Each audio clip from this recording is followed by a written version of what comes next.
Popcorn World.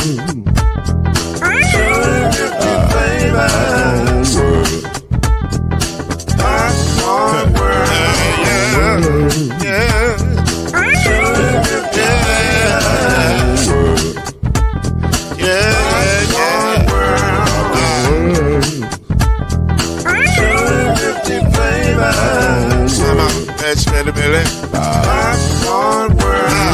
Can I make you groove now? Yes, I can. So you can get this groove in a bag of a can. I can make it round the world when it holds in your hand. Popcorn World. 250 flavors gonna make you smile. 250 flavors gonna make you smile. 250 flavors gonna make you smile. I said popcorn make you smile. Ah. Popcorn World. Popcorn World. Popcorn World. Popcorn World. The Popcorn World.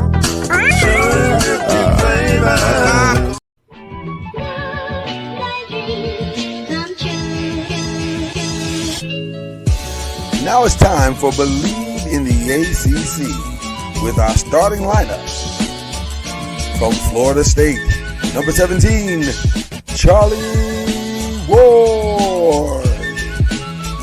From Morehead State University, number 50, Lloyd Stan. And from Murray State University, number 2, Kendrick Haskett. Get ready for the best sports show about the ACC in all the land. Believe in the ACC starts now.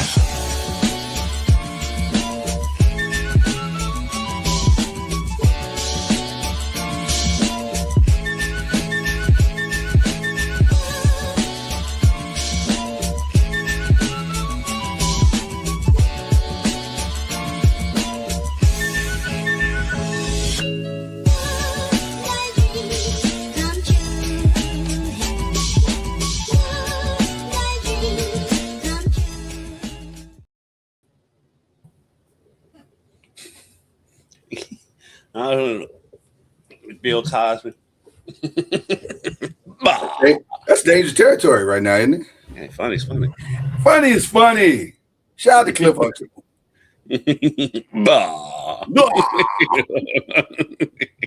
Y'all know the foolishness is about to start. Get ready. Lloyd Spence, Kendrick Haskins, and I'm giving an early shout out because some of you from Tuesday are gonna be like, "Hey, haven't we seen that hat? Have we seen those gloves? Have we seen that shirt?" Yes, but I'm proud of my wife, and I promised that I'd give her a shout out on both shirts. I mean, both shows. So there you go. Happy wife, happy life. Happy wife, happy life. This ain't about y'all. It's about me and what I'm trying to achieve and get done and stack up some coins on. Okay, here we go. That is Kendrick Haskins. I'm Lloyd Spence. This is Believe in the ACC and another show which will be named later. Not right now. Later. But we're coming in hot today. I wasn't coming in hot. I was coming in. Why are you laughing? What you giggling about? I was like, wow, later. It's a tease. It's called a tease. In the industry, we call this a tease. People who watch their show know what's coming. They know. It's not much. I said it was a good tease. It's just a tease. It's a tease nonetheless. Okay. I wasn't coming in hot today. I was coming in very mild, and then I turned on ESPN as I do for final Thursday morning show prep. And the second thing that they talked about, the first thing that they talked about was this Peterson kid is milking the system and he's doing this and he's doing that. And I was like, hey, wait, what's going on? What did I miss? And then I didn't realize, I watched part of the game, but I was doing other stuff, so I didn't watch the whole game. Turns out that there were better games on. There were much better games on. This game was not very good. That Alabama-Arkansas game was incredible. Shout out to Alabama, Arkansas. Referees, y'all go kick rocks. That was awful. Oh, just wait. I got a game for you from last night. Okay. It's gonna be a fun show. But anyway, apparently Darian Peterson checked himself out the game. After scoring 18 points, he started having calf issues. He scored 23. Scored 23 on the total game. 3 points in 18 minutes of play. And then started having calf issues. Now, to tie it all together, because you're saying, what does that have to do with the ACC? Well, a lot of players across the landscape of college basketball, top potential lottery picks, who have been having health issues. And the fan base is like, hey, man, paying you too much money to be having all these injuries, man. And whispers in the dark. I think this player is, his daddy told him not to play. And that's why he ain't playing. Yeah, I heard a lot of that foolishness for about a month. I'm just saying, it's a lot of conversation going on. And finally, the quiet part was said out loud this morning on Get Up. Between Kendrick Perkins and Jay Will. Hey man, these kids make way too much money to be sitting out games. There it is. Now we're gonna have that discussion. Mm-hmm. I am I'll be honest with you, this is wildly uncomfortable. Because both things could be true. I don't think that they are, but they could be. They could be. There could be students. I don't know if it's Peterson. I don't know. I'll say this about Peterson. He's had a lot of things go wrong this season. Mm-hmm. So if one wanted to speculate, it would be hard. Though I personally don't feel comfortable doing that, it's hard to argue against anyone doing so. It's a lot of stuff going on. Michael Jordan literally had what is known as a flu game, even when it wasn't a flu game, it was food poisoning. But you understand what I'm saying? It's a wild. I don't know. How do you feel about this, Kendrick? And where is this going? Well, it is because NIL has been thinking that people can't get injured. Like, they're just sitting out because they want to get paid. I mean, I'm sure you can find some cases where that is the case, but not every player that gets hurt and sits out is just milking NIL money. Right. The Houston story is weird because this dude will play in games and just come out. And I don't know if there's a health issue that we don't know about. Bill Self's body language doesn't help the situation. and gave one of the worst press conferences to defend a player ever. I mean, it's disappointing. It's disappointing. And also, when you get to the tournament, you don't want these type of things to happen. Wait, what are you in? Right.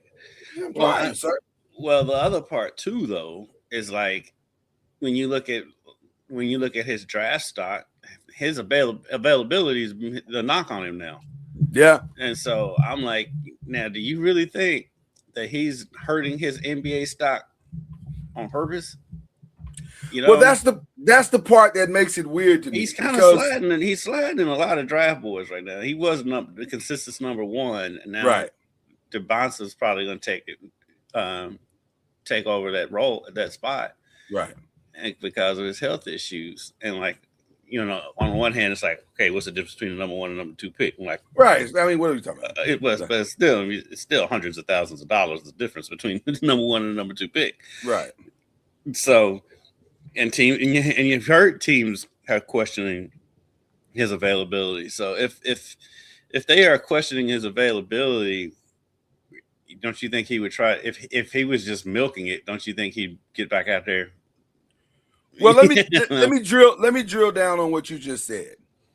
One of the things that is now prevalent with most, if not all, of these students now, they have what we all know is an agent.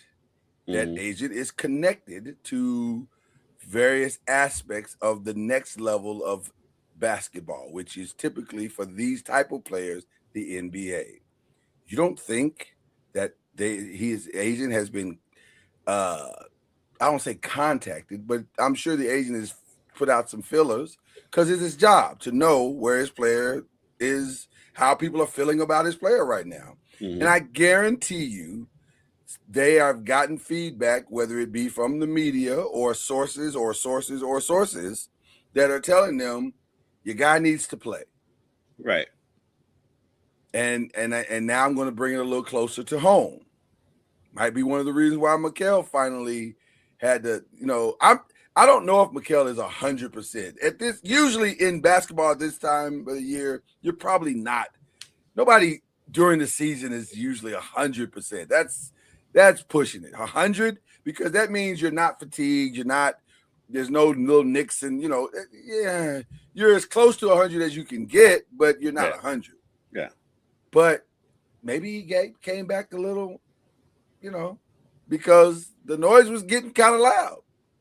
It was, but at the same time, people forget Michael had back issues in high school and missed games in high school because of back issues, and he had a back issue that kept him out of games this year.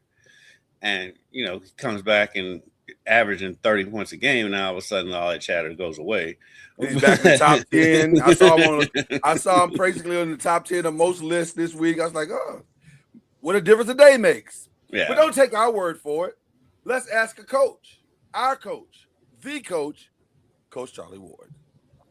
Hello, Charlie Ward. How are you doing, sir? Morning, Coach Junior. Good morning. How are you guys doing? We are doing great, sir. And we are diving into a very uncomfortable conversation, not just for us as journalists, but also for coaches across America. Is your player really hurt? Should you take him at his word? Are players being paid money and not living up to the financial responsibilities of their NIL deals? I turn it over to our coach, Coach Charlie Ward. What are your thoughts on the vitriol that is coming toward some of the players who are checking themselves out of games, apparently? It's to me, like I tell my guys all the time, it's an integrity issue. And we're in this day and age, we're so well coached in certain areas to where it's hard to dispute the what you're going through. And what I mean by that is mental health is a buzzword. Um, if you have an injury, I mean, you can say I have an injury. Whatever that injury is, it's hard for me to dispute whether you have an injury or not. You know what I mean? It's hard for me to dispute if you're sick or not. And these things are starting to creep up, and just I guess every day it's been happening. I'm not saying probably it's been happening. Right. And not just in the sports world, but even at work. If you don't feel like doing something, you come up with a great excuse.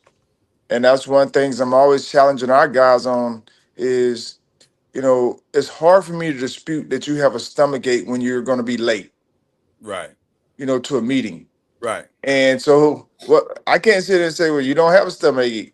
Right. But there has to be, to me, there has to be some integrity about who you are and what you're going to be remembered for. Because if you know you're not sick and you're claiming that you're sick, that's just, of course that's a lie. Right. And so there are some integrity issues that need to be, who are you and who you want to be known for. And I'm not saying people aren't sick, people aren't injured and what have you, but why are you, is it really true? That's what it really comes down to. Charlie, I want to add something to what you just said, because I pointed at the screen when you said mental health, and I think there's a part of this conversation that is not being discussed enough. I do think that there is a mental health side to these sitting out games, and let me explain what I mean by that. If you're making $5 million or $3 million or $2 million, and things are not going the way that you thought they would go in a season, or you have a legitimate injury and that is taken away from your time on the court, but then now you're nervous because all of these things people are talking about you behind, they're talking about you on message boards and chat rooms. Are the chat rooms anymore? Well, Instagram or whatever it is. Your name is being bountied about on ESPN negatively. That would create some mental health challenges, because in an 18-year-old kid who has never had to deal with this level of scrutiny, he's going to feel a certain way about that. So, yeah, I think there's some legitimacy to that part of it, but it's almost like a chicken and egg type situation. Going back to what you said, is this because you're nervous and scared and you don't want to step up to the responsibilities that now come with making money in college basketball? Or are you legitimately having struggles and you need help to deal with what you're going through? This is a very interesting conundrum. Well, that's a human thing. It's not just athletics. It's Right. you have people who are struggling with all of what you just talked about, even if they're not making a whole lot of money. So let's just be, upfront and honest about that. Mhm. And it really comes down to, are you willing to self-reflect on what it is that you are struggling with? Or, you know, I know I had to go through it, going from not being a starter in college when it came to football to being like one of the guys where everybody's looking to you for, everything. And, there's some periods where you go through struggles where you're not successful. But I didn't really want the success or the not successful. I mean, I didn't that wasn't I wasn't really out there for that. It just happened and I had to work to deal with it. And of course, you have to take these things as ebbs and flows, and these are the things that's going to happen, and you have to be prepared for those things. And when it does happen, you have to have outlets to be able to share what you're going through, because when people come into a whole lot of money when they haven't had money, it's different, and they have to be willing to be coached through that, because if you're not willing to be coached, then that's when you start to go downhill with your decision making and all the other different things. So all of it comes back to self-reflection, when it's all said and done, and taking things as they come, whether it's good or bad, and understanding that it's only going to make you better if you get the necessary support needed to help you go through it. Because having success can be just as bad as not having, not playing up to your level. Because now, like I tell our guys all the time, when we had great success and we were 5-1 at one point, and everyone was talking about you're great, or y'all are off to a great start, which that is true. Now when you're on the top, people are coming after you every single game. 100%. And how are you going to handle being the hunted as opposed to being the hunter? And so when it's all said and done, you have to make sure your daily habits, are the things that keep you where you are wanting to go. Um, and it's no different than anything else. You got to make sure your daily habits are there, whether you're getting the notoriety or not, or people are just talking about it or dogging you out, because that's just what life is about. Yeah, and like we was talking about it just before you came on, Charlie. Part of it too is with the NIL and like people knowing that what these athletes are making. Now nobody believes anybody's hurt, and that part is annoying too, because like I look at the Right. Jaden Quayton's kid at Kentucky, they've shut him down.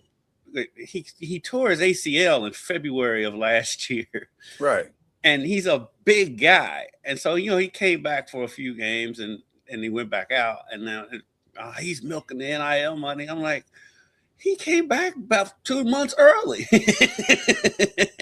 and came back to play. Now he's back out, and it's you're hearing that about him. And then we was talking about Michael when he was out with his back injury, and fans was he's milking the NIL money, not knowing that the kid missed games in high school because of a back injury. And like when you saw him on the bench during that time, he always had a back brace on, sitting on the bench. And so, of course, all that talk goes away when he comes back averaging 30 points a game.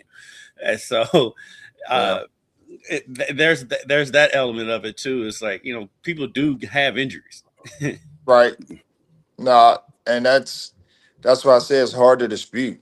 Like you just have to take them at their word. And one of the things that I'm always challenging our guys on is if you're going to say you're hurt, then you need to go get treatment to work to rectify whatever issue, or go see the doctor or the team trainer.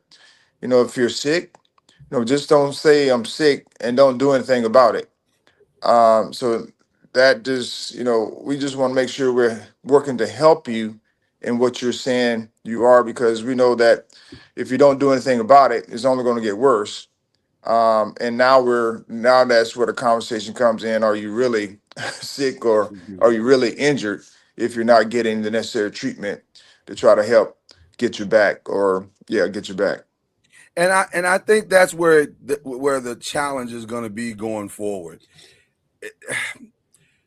The fine line between being above reproach and then also your accountability to your team and to that's where it gets really uncomfortable, because I honestly don't believe there are that many student athletes that are out there trying to milk the system in that way, because most kids come to college to play ball, whatever the sport is, football, baseball, basketball, whatever, because they want another career beyond that.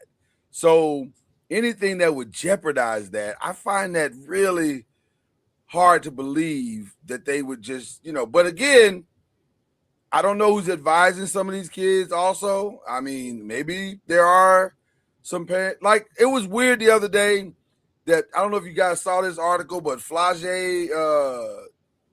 Johnson, lost Kendrick. But I don't know if you saw this, Charlie, the other day, but Flage Johnson, the young female point guard at LSU, her mom got on Twitter or Instagram, or one of them, and defended her child against South Carolina, the loss of South Carolina, saying, "Well, my child was the best one on the court." Man, you don't have to do that. You don't. Right. That's not necessary at all. Flage is perfectly fine. She doesn't need you to come caping for her. Right, and she's been through enough. She's got a championship under her belt. I think she's okay. So why was she trying to advocate for Flage being the best one on the court? Because that's what the modern NIL parent does. I think there's always a parent out there that does something. I mean, that's part of the reason why Michael was getting so much flack is because his dad will go back at people on Twitter when they criticize Michael. And sometimes as a parent, even though I can't really speak because I'm not a parent, but sometimes your baby is an adult now. They can take care of themselves. Flage's got a song with Lil Wayne. I think she can take care of herself. She missed a free throw at the end of the game, and I'm sure she probably got a lot of for that. So that's why people were going at her, and the mom felt like she had to defend her. And also, let's be honest. Flage is the breadwinner right now. Her mom, and South Carolina owns LSU right now. And South Carolina owns LSU. So, she's trying to protect the daughter. She's also trying to protect her client and the brand. So I get it. I understand. I'm not even mad at her for doing it. I think it's ridiculous. But because I don't think she needs to do it. I don't think she needs to. I think, though, the lines, that's what I'm saying. The lines are very blurred right now. And there's not enough people helping people to navigate these new waters, because they were never amateur waters. They were always professional waters. Now we've allowed this to happen in the amateur ranks with no net. You know what I'm saying? We're walking tight ropes with no net now. So there's no blueprint, or there is a blueprint, we just refuse to follow it. Right? There is a blueprint. We just don't want to follow it. Or there's no governing body that can help protect it. Because if there was a governing body that could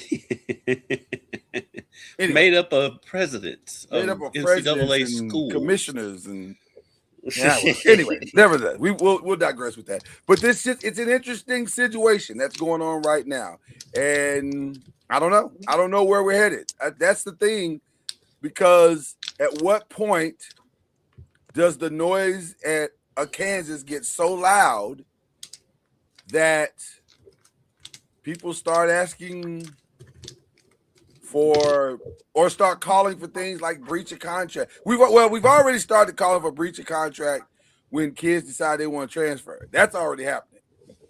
But at what point does underperformance create financial tension at these universities? Yeah, I mean, it's a dicey situation, and especially when you start adding contracts and money, and that's not just, like I said, not just in athletics, but that's in all walks of life. Because if you're making $1 million, people expect $1 million worth of work. And there's no recourse if you don't live up to the work, Charlie. There's no recourse for the person giving you the money. You just didn't. They just lost $1 million. Well, that's the same in every aspect of life, though. It is, but sports is already an unrealistic place. Like, the expectation of a fan or even a booster is already unrealistic. Now it's been magnified times 10 because I gave you money for this unrealistic expectation. This should produce wins. Wow. That's why I hate that the figures come out, because, like, as soon as somebody criticizes Kentucky, for example, they have a $22 million roster. First thing that comes out, and it's just like. And by the way, how is that not a violation of the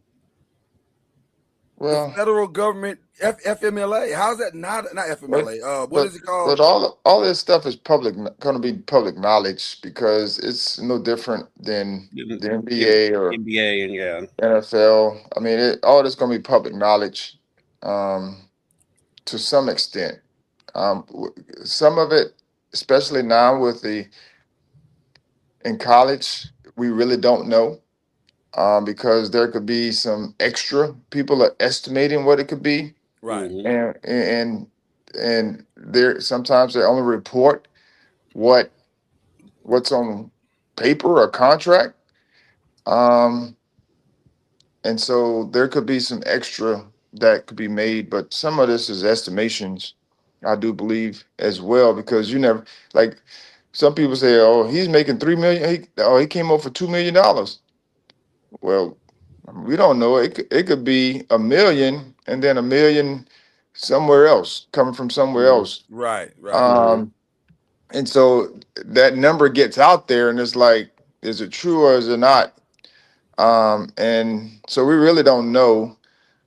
We have an idea, but we really don't know the true value of the contract or the person, because they could be making, some extra somewhere else. But I'm sure there's some metrics to some of this stuff where people get, of course, they keep digging and digging and digging to find out how much and everything. So I just think we guys got to get to a place where, of course, is coming commonplace. These things are being shared, and we all have to have some semblance of accountability. Yeah. Because in the NFL, the NBA, you can find guys for being late, or whether you can find people for being late, and there's some structure to the discipline, and what have you.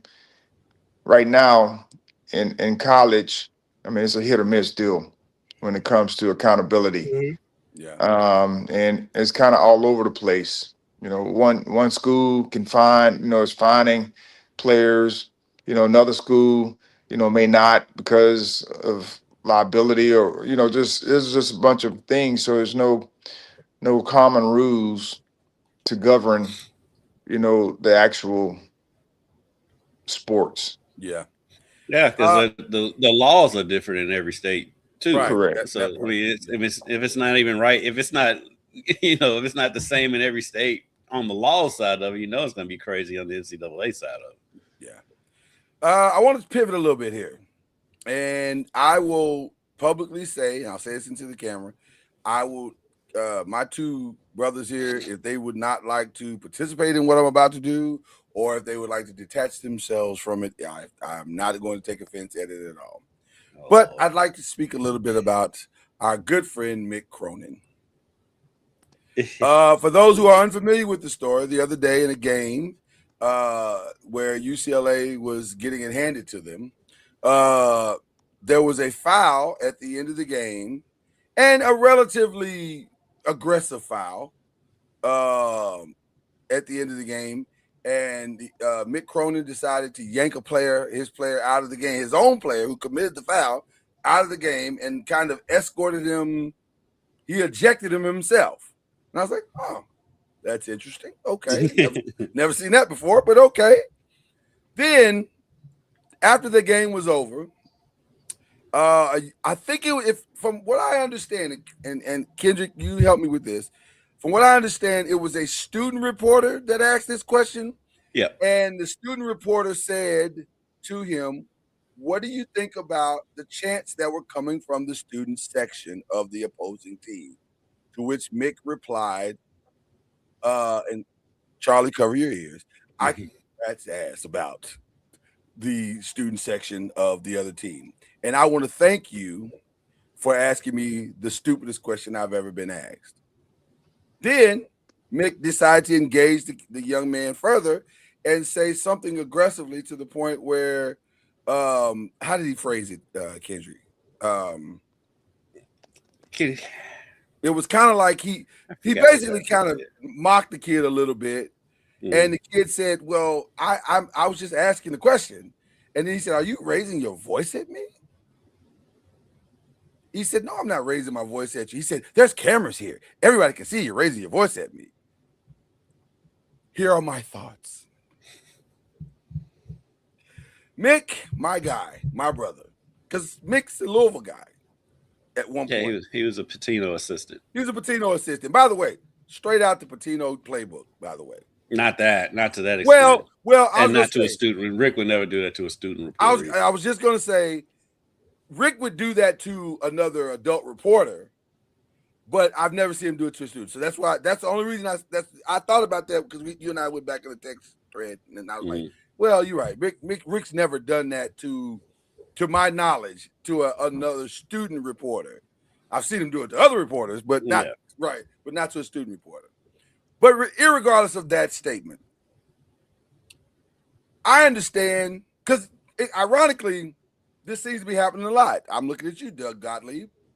Guys are under the stress of losing, and I get it. I understand it is a stressful job. But to berate a young student for asking what is essentially not necessarily a great question, but it's not an awful question.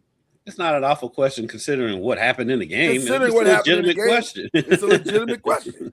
And so I take umbrage with that, because and the fact that UCLA themselves have not said anything to Mick about this, I take umbrage with them as well, because you can't treat people like that. That's not cool.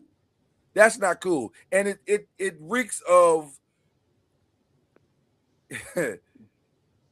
I'll use this word. It reeks of a certain type of bullying that bullies typically pick on the kid that they think they can beat. Mm-hmm. And that's what this felt like. I'm not going to get any real repercussions from berating this kid, so I'll just go ahead and go after this kid. But he wouldn't try that with other reporters. And so I don't like that. I don't like bullies. I'm not a fan. And I the first thing that when I saw that, the first thing that popped in my head is you know what? This is why I trust God, because God knows where I'm supposed to be and where I'm not.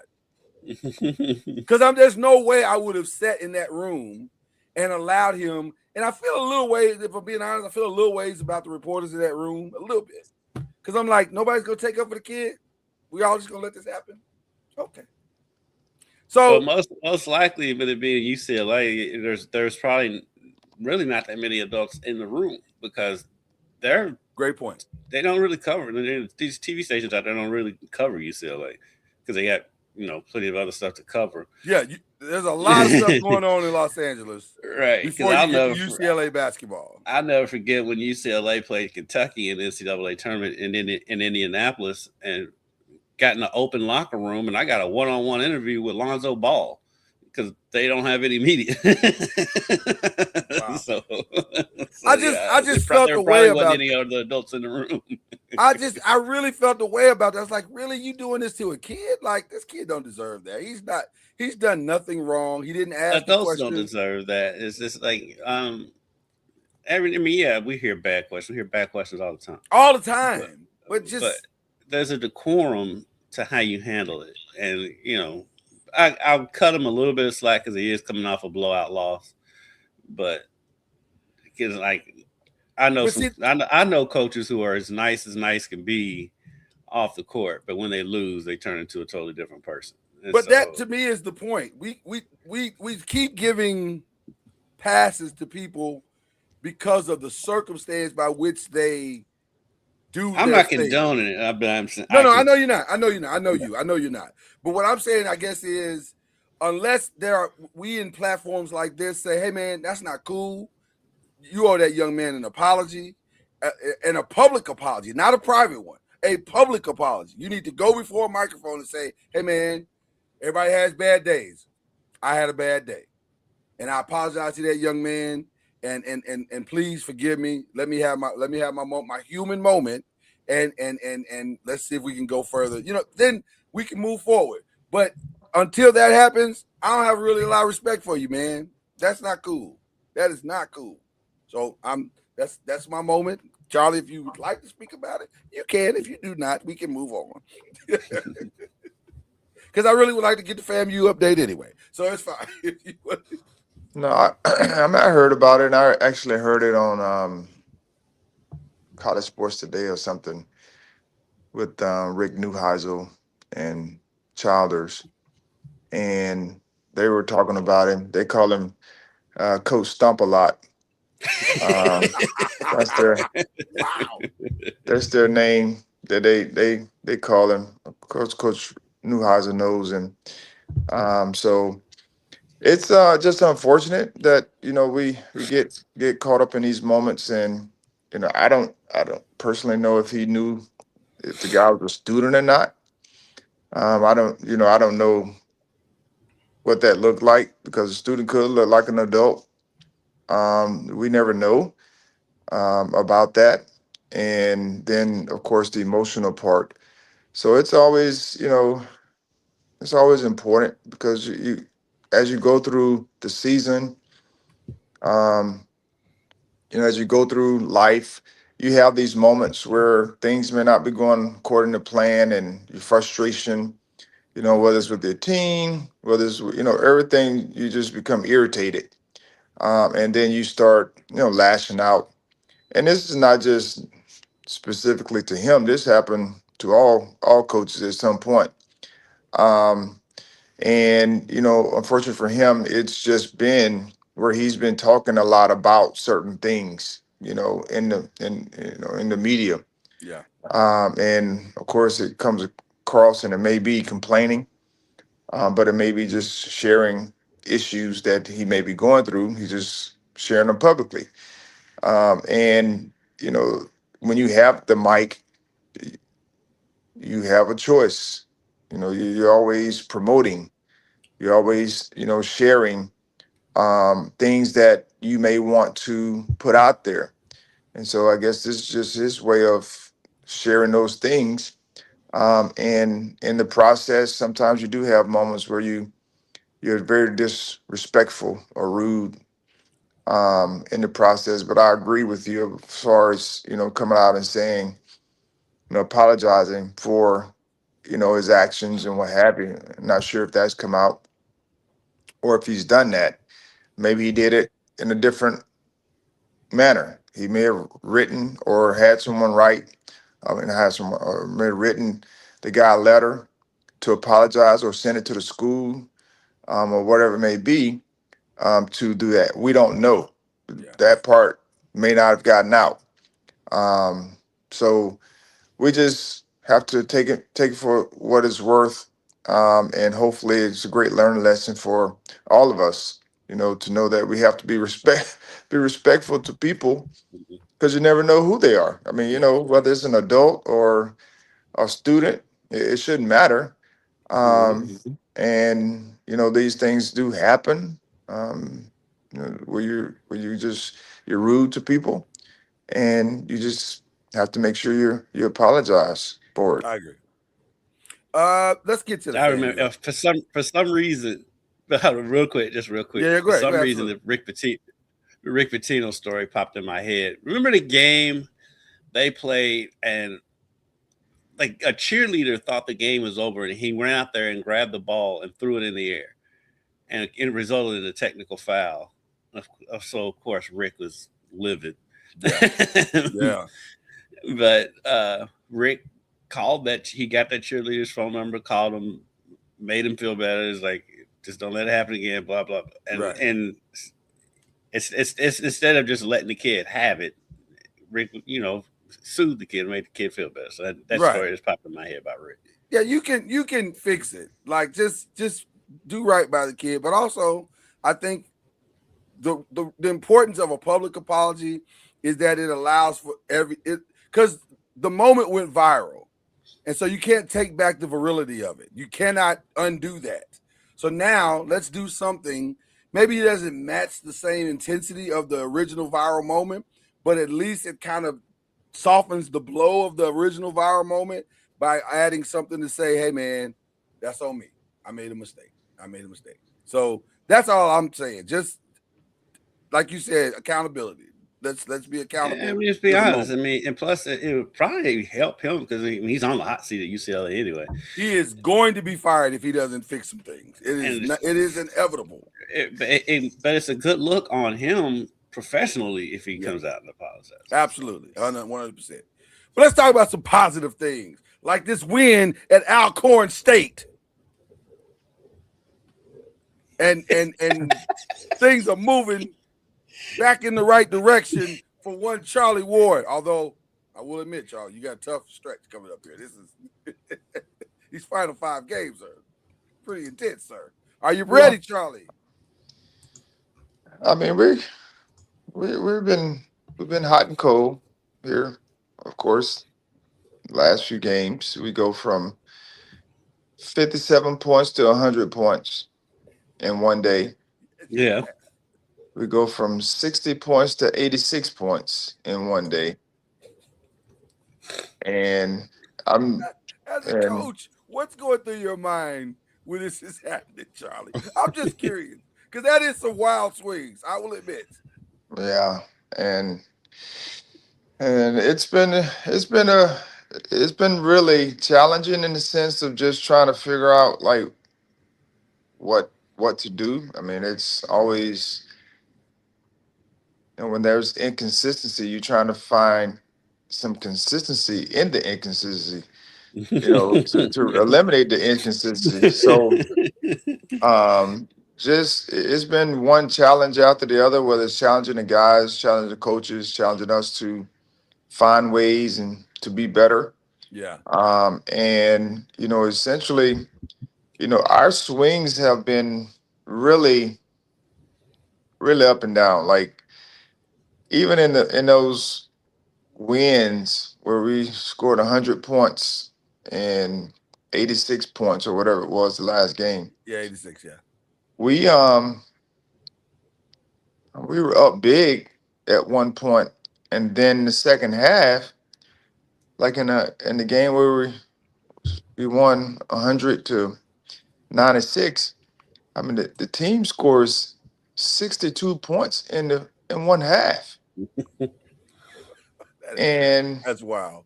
and so that is the tough part because the first half they had like 20 something. Yeah. And so that is where we're just trying to figure this thing out. Like we can't have these big swings, and it's just challenging because the guys, for whatever reason, it's not that they're not preparing. I mean, it comes down to, who when we hit shots or make plays, Yeah. it's a lot easier. But when we're struggling, we've struggled like to score, whatever that looks like, and so we're working to try to figure it out. If we can hit a streak where we don't have lulls offensively, we're good. Sorry, I But think the word you're looking for is diabolical. It's diabolical that these things keep happening. Like, why are we not I don't able know. to sustain this? It's crazy. But listen, it could be worse, Charlie. You could let a team Oh, no. shoot 80% in the second half. I'm looking at you, Arkansas. Or let a team shoot 60% for the game, Louisville. Listen, you're not alone. It's happening there is a very unique parity that is happening to this basketball season that I don't think we've seen in quite some time. Like, it's the only team that doesn't seem to be experiencing it is Michigan, and I don't know if that's because they are that good or because their schedule has lined up to a place where they haven't had to be pushed the way other teams have had to be pushed. And so it's interesting because if you ask me today, and we're about to get into the conversation here in a minute of bracketology, I honestly don't know who the best team in college basketball is. I really don't. I can make a case for just about anybody. Michigan it's Michigan. It's Michigan by record and it's by based on what they've done, then you got to say Michigan. But it's usually how that works. Yeah, but they've beaten teams outside of the Big Ten. Yeah, they have. But it's no different than the Rams. I mean, the Seahawks win the Super Bowl, and then I don't know if they had the best defense, but I don't know. Like, they won. So that's all you can really say. They won. They were the last man standing, and so there it is. That makes them the best. But I mean, they beat Auburn. They was 21. They beat Gonzaga by 40. Gonzaga's got 2 losses. So the teams that they've beaten, they're 30 people. Yeah. I mean, they're not discriminating. Like, they haven't really had a close game lately, and it's because of the way they play. And that's what I tell people all the time. I tell my guys, if you're executing at a high level, the score will reflect it. Yeah. And so they've been executing at a high level, and the scores have been reflecting it based upon how they've been playing. So I will say this. I finally got a chance to see Michigan play a little bit the other day, and I was impressed with their attention to detail, especially coming from their point guard. I can't remember the young man's name, but their point guard, he plays the game. Yeah, he plays it very intelligently. Like, he was making some passes, and he's a great shooter, but his attention to detail and getting people in the right plays and hitting his big man in stride. I'm always watching how a guy will hit a guy in stride, where the ball placement is on the pass. He was doing some really smart things. I was like, okay, this. Well, you right. know that was the point guard that was at North Carolina last year. North Carolina, yeah. Oh, I forgot about that. Yeah. You know what's funny? He was in what commercials was those in? He was in one of them commercials. But you know what's funny? The hotel commercial. Yeah.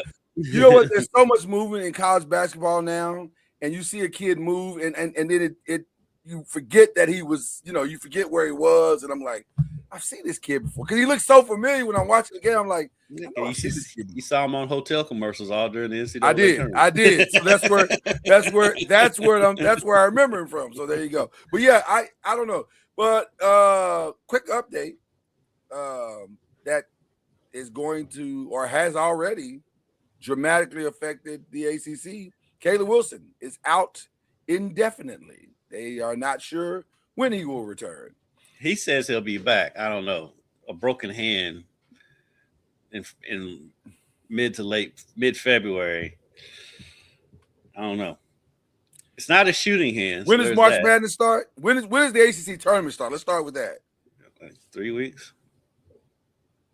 I've never heard of anything healing that fast, but It may be because we started in 2 weeks with the 9th through the 14th, so it may be somewhere around that time. Yeah. March. I've never heard of anybody healing that fast, but who knows? He's young. Who knows? But They need him because them and Louisville are tied at 8-5 in the conference.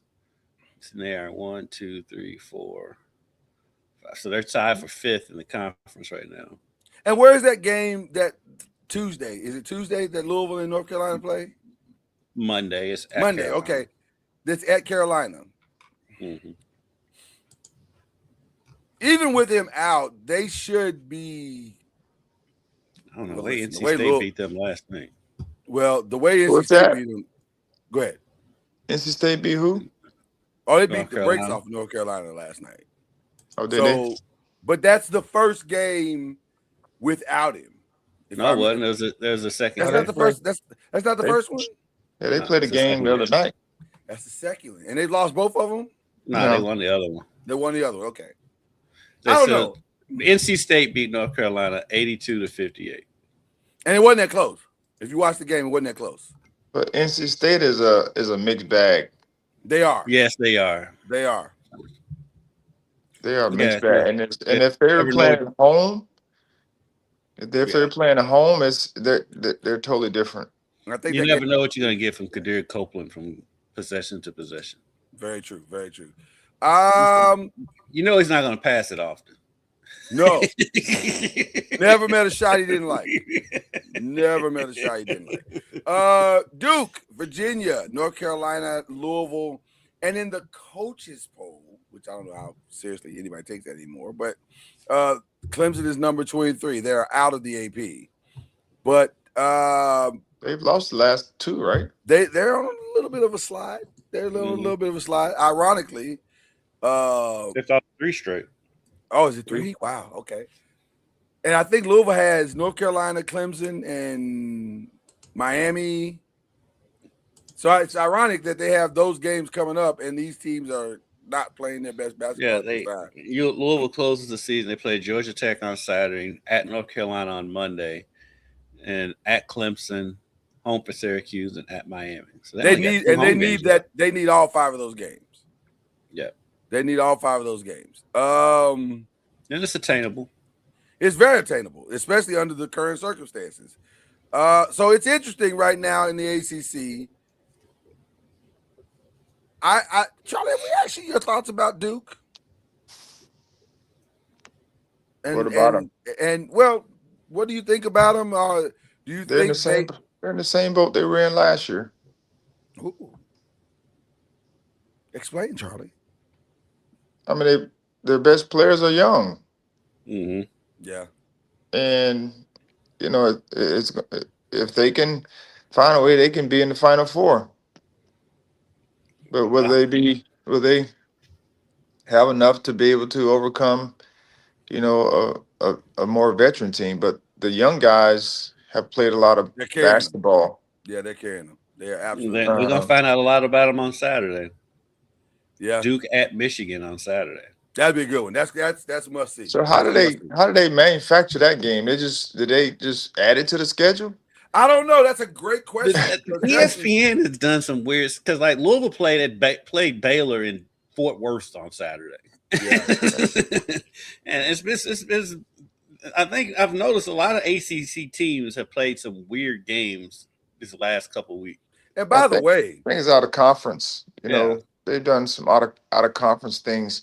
But I was just curious, like, how do they pick these 2 teams? And I mean, I know they had already in the schedule, 100%. but it's interesting that they would pick these 2. Now these 2 teams will have the game at this time when they're. That normally doesn't happen. You're right. And by the way, they did Baylor no favors moving that game. Did It you was see always in Fort Worth. but did you see the arena? That's on Baylor. It ain't like Fort Worth. Well, that's that what far I'm from saying. Baylor's campus. Baylor should have fought harder to keep that on campus because that game, I was like, were the fans at Baylor not notified that this game was going to be going on Saturday? I blame the Baylor fans. I mean, Fort They Worth didn't show up to that game at all. Fort Worth cannot be that far from Baylor's campus. It can't be. No, it's Waco. Baylor's in Waco. Yeah. That's like a 2-hour drive, 3-hour drive. I mean, it's drivable. It is drivable. But I don't know why. I'm just not sure why. There were Louisville fans there. Yeah, well, I wasn't sure why they moved the game at all, though. Like, it's not like it's just a neutral court game. It was just why do we need a neutral court game in February though? That's crazy to me. I'm with Charlie. I don't understand the schedule. I don't understand it either. But I mean, it is what I mean. We knew that was the case. Yeah, we knew it was coming, but it just seems weird. That's why I don't understand why Baylor fans weren't there. They were not there. They were not there. Can I throw out something real quick? Coach of the year in the ACC women's side, probably already decided. Who is that? Got to be Kara Lawson at this point, right? It's got to be. Yeah. I mean, yeah. You would put Jeff in it if. How many? I know they were on a winning streak. Is it still going? Yeah. Yeah. They I won think 16 straight. Well, but even beyond the winning streak, they started 3-9, or 3-6 right. maybe it was. It's really impressive. Like, come on, we got to give. Yeah, they were 3-6. Yeah, that's. I mean, she's doing a thing. Like that's. Yeah. I got to give it up because I think there were some people that think at first she was in over her head, and maybe she was because it's a learning curve. There is a legitimate learning curve. But she has good processes, though. I mean, does. You hear her talking. I mean, she has good processes. Of course, you need good players, which she's been able to put together. So, if you have good process, good mindset, of course, you surround yourself with good coaches and people, and the support needed from administration. You could, you can do a lot. So, there's no coincidence that she's having success. And, a lot of times it's about how do you rebound or respond, as we like to say in the coaching world. How do you respond to adversity? And when you're 3-6, are you you got to do some shaking up and those types of things to try to get people's attention, or you just double down and get better, learn from those mistakes. Well, I think she had the quote of the year when they asked her that question. How did you coach them past the adversity? She said, well, one day at a time, because you don't get to tell adversity how long you get to stay. I was like, that's a bar. You listen. That's a bar. Sitting at the method man. That's great. Okay. So let's look at a little bit of bracketology. We usually do this on this show every year, and right around about this time, we take you into the mind of those who are looking at all aspects of college sport or college basketball, and none greater than the great Joe Lunardi, who doesn't get it wrong a lot, but let's be fair, it's kind of also self-explanatory at some points. But this is what he has so far as it relates to the bracketology, and we like to look at the specifics of. Ooh, I like what I see there. Yeah, over in the Midwest, he's got a NC State, who we just spoke about, taking on Michigan, and or potentially taking on Michigan in that particular bracket. He's got Duke with UT Martin, Iowa, Texas, Louisville, all of them are in this bracket in the Midwest. And let me see if I can get this a little bit. There you go. Is that better? Can you guys see that? Okay, there we go. I can see it fine. All right. I don't hate that. I love a trip to San Diego. I figured that's where you were. I figured that's what you were headed. I picked a good year to go with Louisville this other tournament. It's clear where the other intern is going. So I'm going with the Cats. No, without question. But yeah, that feels And that's interesting to doable for me. Louisville. I think Louisville can come out of San Diego. I mean, That'd be a good draw for them. That'd be a great draw. Vanderbilt will be tough. I mean, Liberty will be tough, but I mean, I think Louisville can beat those teams. There are no walks in the park for anyone, I don't think. When you go into to the other, Missouri had a good win the other night against Vanderbilt. Yeah, Vanderbilt's kind of regressed as the season's gone on. I mean, it was a 1-point win, but I wouldn't call that regression. No, but overall, they the Oh, way they started the season and where they're at now is they've got Clemson in going to St. Louis, North Carolina going to Tampa as a 6th seed. SMU I'm trying to be nice, who were gifted a wonderful win the other night against Louisville. They made the shots. They made the shot. You can't take that. Listen, it's all about putting the ball in the hole. So they did that. They did that. So, but that win is probably a critical win that's going to help them to solidify at least getting in. As long as they don't slide, as long as they don't have a late season slide and a horrific ACC tournament, they're probably going to get in. It is crazy to me to think that legitimately 3 conferences are going to get somewhere between 24 and possibly even 27 spots in the ACC, in the NCAA tournament, which is wild. But that's where we are.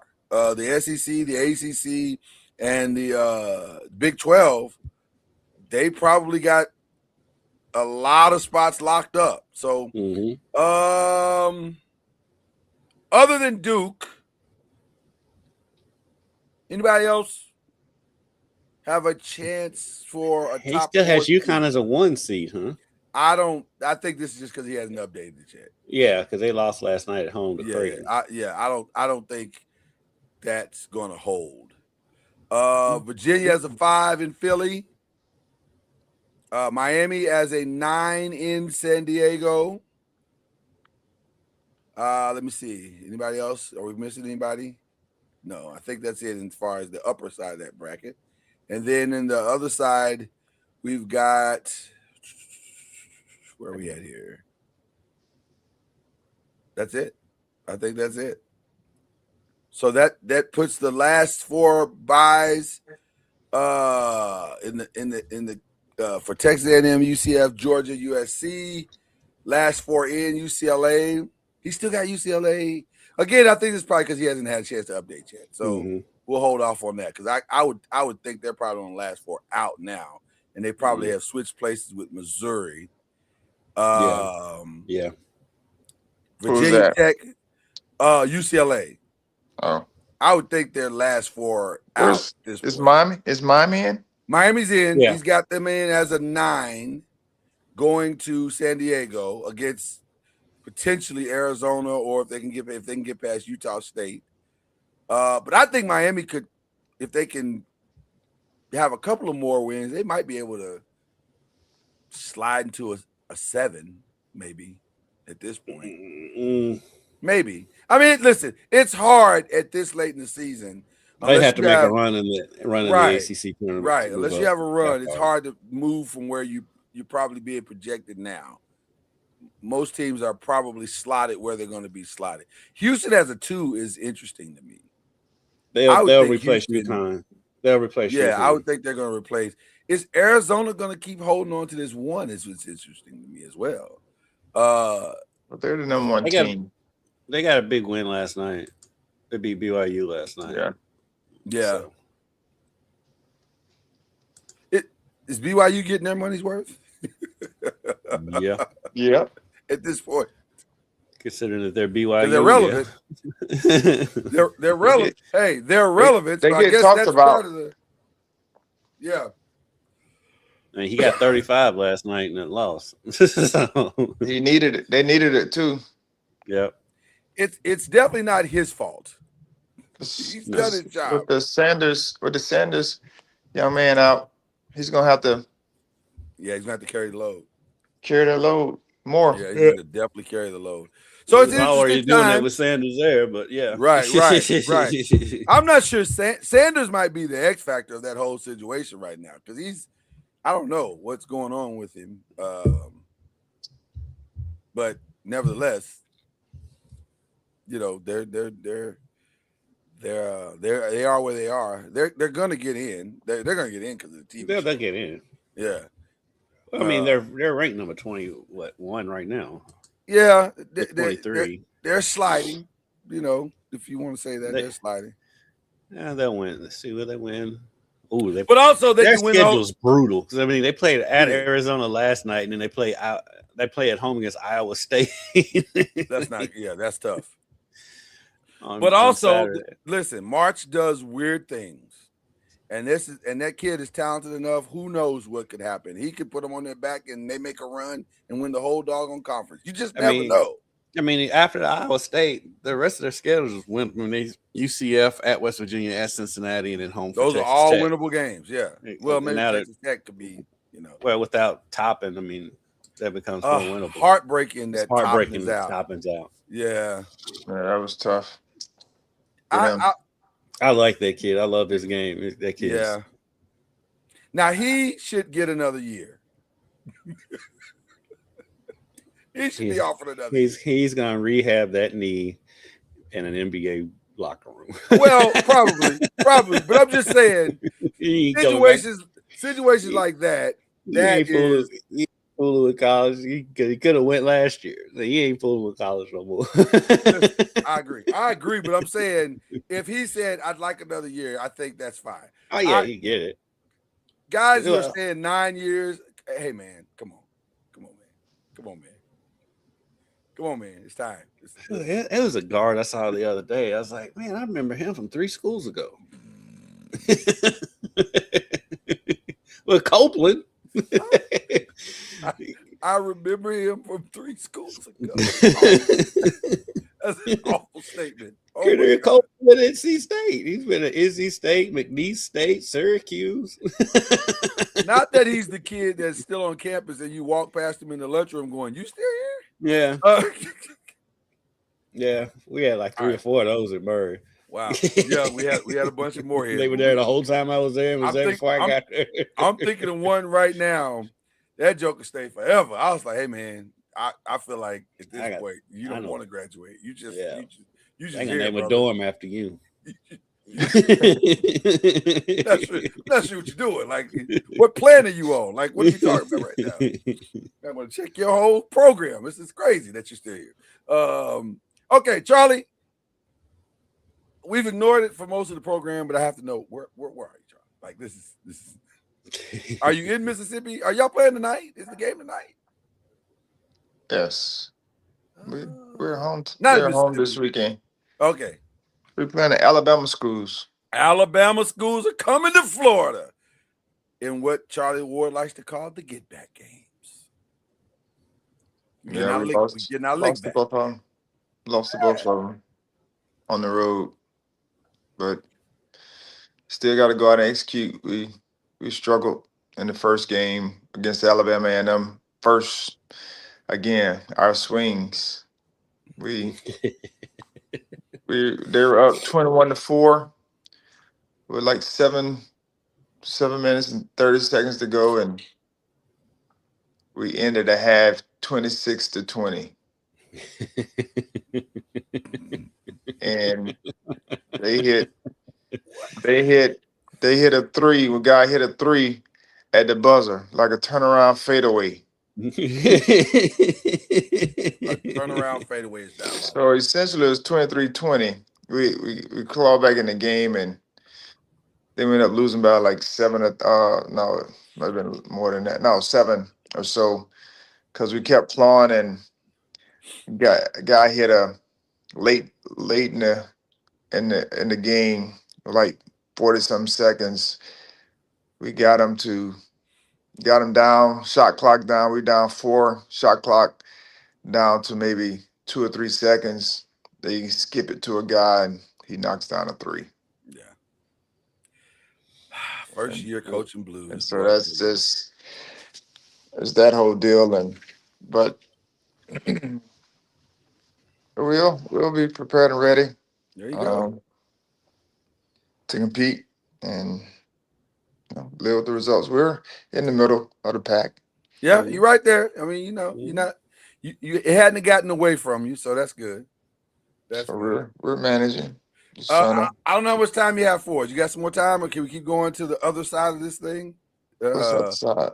Well, the other side is our lovely Press and Pros show that we do. Where we Our talk NBA show. Yeah. So I got about 10 minutes.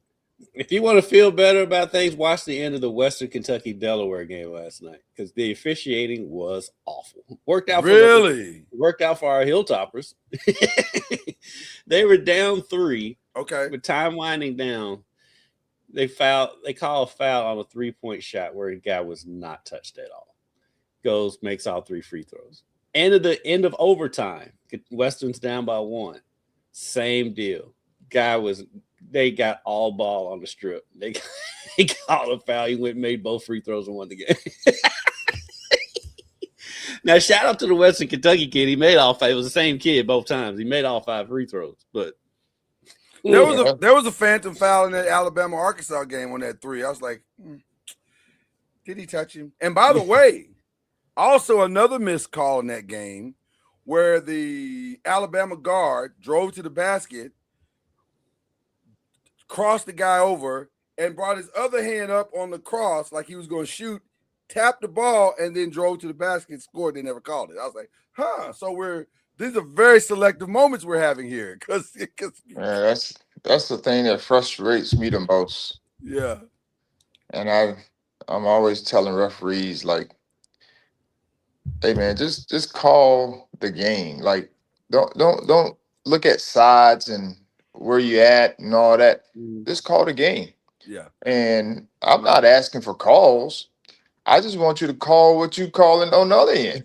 Right. Right. Don't bypass. Don't make us play through contact, and then you're calling these tick tack fouls on the other end. Right. Just call them the same way, and then they give you these good excuses like, "Well, I didn't see it," or "We'll keep looking for it." I'm like, man, y'all been looking all night, and you still hadn't caught it on this end. But Charlie, you should say, isn't it your job to look for it though? Like that's really why you're here. There's no other responsibility that you have but to look. But it goes back to the same thing. Like for my guys, they give me great excuses. Yeah. I mean, it's excuses that you can't dispute. Like one guy told me, well, you didn't see what I saw. You can't dispute that. You know what I'm saying? Like, how do you dispute that? Well, Coach, you didn't see what I saw. That's an experienced ref. And then, exactly. That's who he is. Yeah. And then I go back and watch the film. I was like, you didn't see what you saw.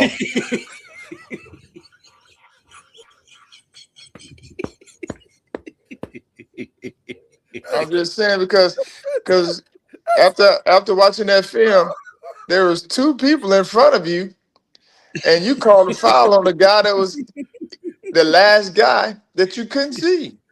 I like to remind people that these games are recorded, right? The truth is going to come out. I don't know why you think. Yeah, I mean, Charlie, it always amazes me when a ref totally on the other side of the court will call a foul. I'm like, there's no way you saw that. And by the way, the one that burns me more than any of that, the anticipatory foul. That's what it was on that 3-point on the 3-pointer. That drives me crazy. That used to drive me crazy as a player. Like, so you just gonna blow the whistle because you think I'm about to foul. Yeah, that's what we're doing now. We just making up moments. Like that's crazy to me. And then the other one that he always says, I'm not gonna like that one. I may not like that one, Charlie, you're on fire today. but You are on but fire. Let me tell you. but I can't take it back. I'm Can't like, take it back. yeah, just call it a turnover then. Yeah. I mean, we have those coaches, players, everybody have turnovers, but I'm not asking you to call something back. Like we used to see this all the time. You know, you make a bad call, you go call makeup call. You all Makeup heard calls. that. Yes. Heard that. Yes. Like don't go and make up no call Right. because you just made a bad call. Right. That's I not good said, either. Right. I'm saying, I'm like, man, just call what you see. Like guys be telling me, well, I gave you a jump ball, but your guy touched the ball out of bounds. I'm like, I appreciate the grace, the favor, but that's not the right call. That's not the right call. You know what I mean? Like I'm not here trying to get no calls from a team. Call what you see. Right. If a guy's out of bounds when he touched the ball, it's the other team's ball. Right. Even though we would love the ball, but to me, that's an integrity issue. Like that means you can make those calls at any time. Mhm. You know, and you That's and scary. yeah, and we had this. I had this a couple times. Like a guy foot was totally out of bounds when he jumped. Yeah. He jumps out of bounds. He touches the ball. He touches the ball while he's in the air. You know, he jumped. Right. His foot was out of bounds. While he's in the air, he hits the ball back into play, and it's a play on. And you said, Yeah. so you said you didn't see that. That's what you're saying right now. You didn't see. But I saw this on the film. Like I come back and get, I'm like, what are we watching? Yeah, I don't know. Like it's blatant. And they're like, oh, I'm still watching. I'm looking for it. I'm like, dude, what are you looking at? Do you sometimes want to turn to the referees and say, you know, this isn't a free ticket to a game. You have a responsibility out here to do your job. Like, can you please just do your job? It's not. Yeah, I have some moments, but I try to make them. Shout out to funny. you for not cussing anybody out, though. I'm proud of you, man. No, I don't do no cursing no referees out. You should hear Jeff Walls. Right. You are squarely in the minority on this, by the way. Yeah, I'm sure I am. You are squarely in the minority. Okay. We won't even play the music. We're just gonna jump right in. Let's get right into it. Let's get right into it. Charlie, what did you think of All-Star Weekend? I missed it. Woo! You missed it? No, you didn't. Yeah. You didn't. You didn't, Charlie. I didn't see any events live. I only saw highlights. Charlie, So I missed everything. listen to me. You didn't miss anything. You know what's funny to me about this thing? This doesn't feel like it should be this difficult. Like, now I'm gonna give them credit for Sunday. Would you agree, Kendrick? Sunday was okay. Sunday was three good. out of the 4 games was okay. The final game was awful, but 3 of the games were really good and competitive. They But were also- competitive. I mean, they were like legit. It was late, like almost playoff atmosphere out there. It was they were nice. competing that hard. It was nice, but also the format is awful. It's a terrible, terrible format. Because you advertised for 3 weeks. It's the USA versus the world. The final game was the USA old versus the USA young. That's not what we signed up for. You had said to us in previous commercials that we'd get to see. Now, part of the reason why that happened is because the world was missing 4 of its best players. Giannis didn't play, Jokic didn't play, Luka didn't play, and Shea didn't play. Wait, Luka and Joker played the first game.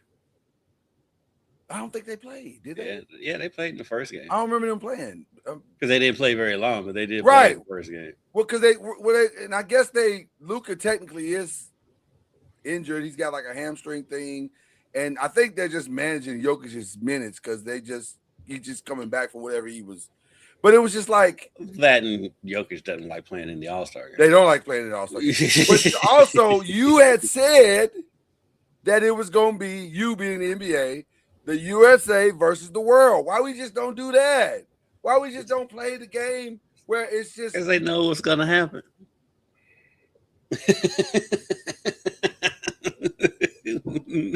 They know the world's gonna kick our butt. It'd be just like the Olympics. So they don't. I mean, they did advertise USA versus the world, but a lot. They had songs. That did happen. So It it wasn't like yeah, he did the happen. world didn't hold up their end of the bargain by hilarious. advancing. So I like I said, I didn't see it, so I can't have really a opinion on it. Kawhi Leonard had a stretch in that game against the world that was amazing, Charlie. And by the way, nothing angered me more than that stretch. Nothing. Well, he's I mean, that's who he is, though. I mean, he's a bucket. Mm-hmm. He can go get you some buckets. Oh, he can go get you some buckets. He went plumb off. He went plumb off, Charlie. And also, nothing angered me more. Nothing. Why? Because, hey man, so can you do that like in May? Would that be possible? Can we get that? Well, he's been doing it. Trust me. He's been doing it this year. Yeah, yeah. He does it every year. I've seen him. Until April and May. I've seen him play this year, and he just. I mean, when he and Harden was together, they were like I told you. One game I watched, they were the only two shooting, and everybody else was getting the rebounds. Yeah, that's usually how it works on that. Well, that's how I used to work on that team. Can I also make a suggestion? I have because if we're talking about ways to fix the All-Star game or All-Star weekend, I have a couple of suggestions. Number one, let's stop acting like the premier Saturday event is still the dunking contest. It is not. It is the three-point contest. That's the best event of Saturday. And now Damian Lillard winning that this year is as diabolical as it has ever been because he has not played a minute of basketball this season and may not play any basketball this season. But he can't do that. He can shoot. Listen, one thing Damian Lillard can do is shoot that thing. Mm-hmm. And he shot that thing. Flip of the wrist. They'll do that forever. Yeah. Listen, long as you can do this. They should have a retired players, like if you won the 3-point contest, they should have at least a representative. You want Craig Hodges, the real athlete? Yeah. Craig Hodges, Reggie, take that suit off and get out there and shoot that thing. That would be interesting if they paired like they did with Allen, and you know how they did the skills challenge. Yeah. If they pair somebody like that for a 3-point contest to combine their points, you know, put them on different ends, combine their points, and they kind of win the 3-point contest. By the way, I don't understand the skills challenge at all, or the shooting. No, they didn't even call it the skills challenge. They call it the shooting. So they took away the skills challenge. It was some weird shooting thing now, and it didn't even really make sense because it. Correct me if I'm wrong. Maybe my eyes and my mind are deceiving me, but I thought when they used to do the shooting thing, you had to stay at the station until you made that shot, and then you move on to the next station. And it was a time thing. This time it was a point thing. Yeah, and everybody got to shoot, and I was like, well, that's probably better. I guess I don't because if you're at one spot, it's monotonous. Like, but they only shot 3 times in each spot, so I was like, so is it a point thing? Because if it's a point thing, then let them shoot wherever they want to shoot, and make the point how many points they want to make. It's probably strategic too, because if you're trying to get the most points, then you're probably going to shoot wherever you can get the most points. Yeah, but I didn't get the impression they were allowed to shoot wherever they wanted to. It felt like they had to go through each station, and then the last station was the half-court shot. And I'm maybe like hotspot. Yeah, it was confusing. But whatever. The who won? The Knicks won. Was it the Knicks that won it? Yes. I didn't That's really all that Charlie cares about. The Knicks won. So see, fine. Charlie The Knicks won. didn't see anything but knew that the Knicks won He knew whatever the this Knicks- challenge was. Right, the Knicks won. That's all he cares about at this point. The Knicks won, and that's all that matters. So I didn't love that, but the dunking contest to me is the one that it feels like we've come to the end of the road. Did McClung was he in He it? wasn't in it. He wasn't in it this year. Listen, what was I'm using diabolical a lot today. What was really crazy is that after the dunking contest was over, Matt McClung, who clearly felt the way about not being invited back, released 4 dunks on Twitter and Instagram that were all better than every dunk that was in the dunking contest. Oh, so he released some dunks. Yeah. Were they live? Were they live dunks? They weren't live, they were recorded, so I don't know how many times it took them to get them, but they were all better. Even if it took them more than one time to get them, every single one of them was a 50 compared to the dunks that actually were in the dunking contest. First of all, let's start with Jackson Hayes. Bruh, I know you had that moment under the legs in game. I got it. That does not necessarily qualify you as a dunker. He should not have been in the dunking contest. Oh, they probably was They need somebody in it. straws at this. You know, at this Why is it point. so hard to get from the mouth and the mind of an ex-NBA player? Why is it so hard to get these guys in the dunking contest? Well, dunking takes a lot out of you, one. And so if you're one of the better players, you see it as, I mean, it's something you gotta practice for, warm up, and it can be difficult. Of course, like, well, Michael and all these guys did it. Well, it's a different time. Plus, they're all It's from- Spanish.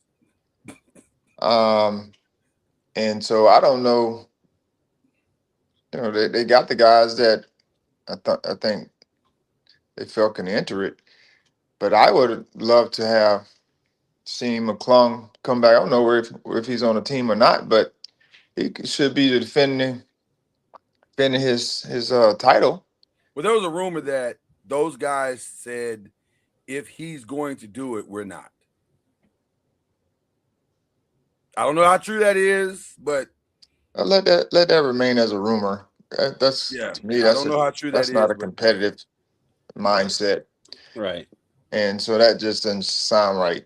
There's somebody that would, because there's a lot of money on the line, and so I would have loved to have seen McClung, since he's won it the last couple of years, at Mhm. least to come back to defend it. I'm not, like I said, I don't know if he's in the NBA or G League or where he is. Maybe they got tired of the G Leaguer winning the dunk That's what it contest. was. That's what it was. They tired of a G League winning. That's what it was. Step your game up. Step your game up, NBA. You know who would benefit from winning the dunk contest? Ja Morant. I knew where you going. He should have been the first to sign up. He got to rehab his his reputation. And by the way, Yeah. as we transition from the All-Star weekend, the rash of injuries, Ja Morant is out for at least 2 more weeks. Yeah, If I had to 2 more weeks. If I had to guess, I think he's trending toward them making an announcement. That's what I think is why they keep pushing it back. Sabonis and Zach LaVine both out for the season now. Kyrie Irving announced out for the season now. Franz Wagner still out announced out indefinitely. I think at one point he was scheduled to maybe return, and now he's announced out indefinitely. To the surprise of no one, Embiid is out. No disrespect, but he's out. Where is he? What's wrong with him? Yeah, he's missing tonight's game with a sore shin. Oh, Yeah. where are they in the standings? They are right up there. They'd be a lot higher if they could ever get their center to play. They are 6. They're 6. Yeah. Oh, They're holding on to the 6th spot. But Orlando's I in the 7th spot, so there's probably no real danger. was going to say they can probably hold on to it. Orlando is 7. Yeah, Yeah. the 4 teams that are behind them, there's probably no danger. Orlando, Right. Miami, Charlotte, Atlanta. Maybe Miami gets hot and goes on a run, but I doubt it. I doubt it. I doubt it. Steph's out tonight. Is it tonight that they play the Celtics? Is that tonight? Yes. Yeah. But Porzingis is back. Yeah, Porzingis making his debut. That'll tonight. be interesting. But what it feels like we're setting up for is a very significant summer, because I wonder if Kyrie, Ja, Sabonis, Zach, all have played their last games on the current team that they're on. I don't think Kyrie has, you keep pushing for that. But I do think Ja's probably not going to play the rest of the season because they're going to get rid of him. And Sacramento. Is Memphis in the playoffs? No. That's what I thought. So I wouldn't expect him to come back. I think that's over. I think I think he's played his last game in Memphis. Yeah. Sacramento, who you never know what they're doing. You never know what they're doing. So it would seem like Levine and Sabonis are gone. They're dead last. It's Sacramento. They may not be gone. They're moving like they're going to be gone, but who knows with Sacramento? You know what's so crazy about what you said? All of what you said is true. They should be gone. They might be gone, but they're probably not gone. And also, they could be gone. All of those things are true with Sacramento. They are the weirdest franchise, because you just don't. They say they want to win. They have a phenomenal fan base. Just 2 years ago, it was like they were on the cusp. They had a great young core, light the beam, all that stuff. When that place they was is pushing rocking, Golden State in the playoffs and all that stuff, and now 2 years later, they are a dumpster fire. When that place is rocking, it is. I would put Sacramento, when it's good, up against any arena in basketball. Like, it's a really hard and difficult place to play. It's the fan base is the definition of fanatical. It's fantastic, and yet they're like, we're not really interested in consistency. That's every now and then we'll give you some moments, but consistency, I don't think so. I mean, because what I heard from a reliable source, the whole De'Aaron Fox thing was botched, because had you always been under the impression that it was Fox that wanted Brown fired? Yes, that was the idea. That was the yes. sentiment that was out there, right? Well, apparently that was not the case. Actually, it was Malik Monk that wanted him fired, not Fox. So when Fox wanted that's why Fox wanted out, because the team never came to his defense when everybody was saying he was the one that got Mike Brown fired when it wasn't him. Malik Monk wanting someone fired is the equivalent of Dalton Connect demanding a trade from the Lakers. Like, sir, the unmitigated gall. You don't have that cachet, sir. I'm right. With all due respect. Like, come off the bench and settle down. That's what I heard from a reliable source. Wow, that is. That's why De'Aaron, because remember we saw on the show, it didn't make sense. Like, why would De'Aaron Fox get a coach? It didn't make sense because they want to get traded, flourishing under Mike Brown. Yeah, they were the best they'd been in a long time under. And then demanded a trade after he got fired. So it didn't make sense at the time, but now it does. Now it does make sense. Now it absolutely makes sense. Wow. Well, I don't know that. Some of the stuff that goes on. I asked this question, like, when will this because everything trickle down? I'm a big trickle down guy. Yeah. So when does this start to trickle down into college? Ooh, good question, Charlie.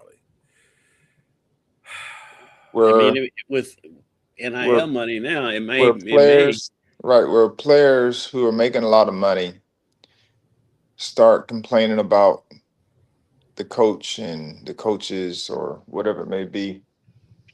When the LeBron-esque player ends up at school X and does not have a great experience.